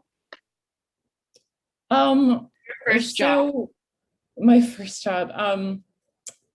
So I guess I had just a 4-year degree that I had finished. I was working on my second one when I found my first real job. So yeah, I just had a 4-year degree from university. But I think things have changed a lot. Back when I finished, I was talking to a good friend of mine. She and I went to school together, and we're both in our early 40s now. She and I talked about how things have changed. She got a CS degree and then a math degree, and they're both undergraduate degrees. She has no graduate degree.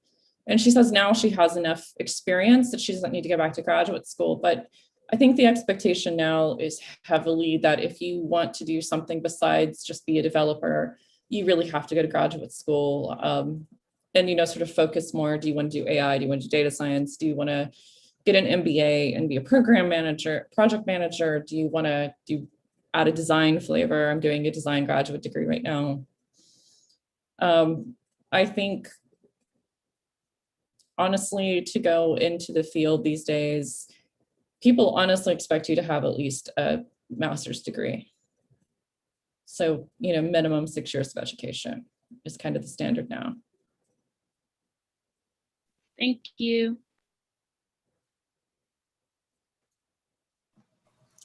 This is Sarah from the Preeti Shankar team.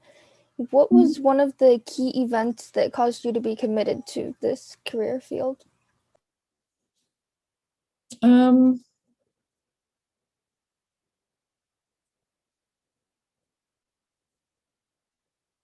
I think it was just, I think I talk about in my talk or in the QA, I guess it was the QA, everyone just kind of gets, if you get into a career path and you find yourself in a set of roles, it's almost always luck. I mean, this is actually a huge problem. What someone I know noted that does kind of keep equity from being a reality in Silicon Valley is that it's who you know and not what you know, which is problematic. But I will totally admit I got most of my jobs because of people I knew or people I'd met. And I feel like I kind of just stumbled along a lot of my life, like, oh, well, sounds like a good idea. This sounds like a good idea. But I'm trying to think, what is I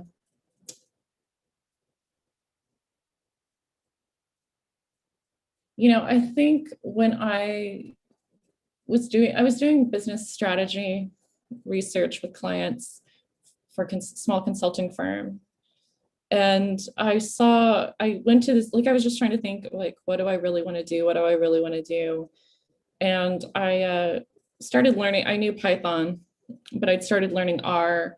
And I went to this meetup in San Francisco. I don't know if they still do the meetup. It was called R Ladies. And the person who runs it, Gabriela de Carrios, she's amazing. She also has this organization called AI Inclusive. And, I had gone to tons of meetups and they were all these horrible same standard things, like somebody talking about themselves and how great they were with awful cheap pizza and cheap beer. And it was a horrible experience. I hated going to these things. So I just stopped going. I decided to check this one out. It was like in this like unusual location. It was like someone's like home office sort of setup. But it was like just a few women. They met up every week to like practice learning the R programming language. Everyone brought food. It was a potluck. So, we were eating, like a lentil salad. Our Ladies, that's what it was called. Somebody asked in the chat. Like someone brought some lentil salad. Someone brought some like pickled beets they'd made. Someone brought some bread. We drank tea and coffee and we sat around and talked about things. It was so much different and so more personal. And, I was really, really interested in going more into data science and AI and committing to it, but I never felt like I belonged until I went to Our Ladies. And that really changed my life, I think, in a lot of ways. I didn't even actually pursue R that much. I'm not very good at it. I haven't used it in years, but, I think what Gabi did, and she still continues to do, is amazing. I am so thankful for her presence in the AI community. Cool. Thank you so much, Jana, for the valuable insights. I think including, the participants and everyone, they're getting hungry. So let's break for lunch, a 30 minutes lunch break. And Meena, what time are we coming, Yeah. meeting? So we will, feel free to stay back, but mute yourself. The participants can mute themselves. That Zoom will be on. And exactly at 12:55, we would join back, 12:55.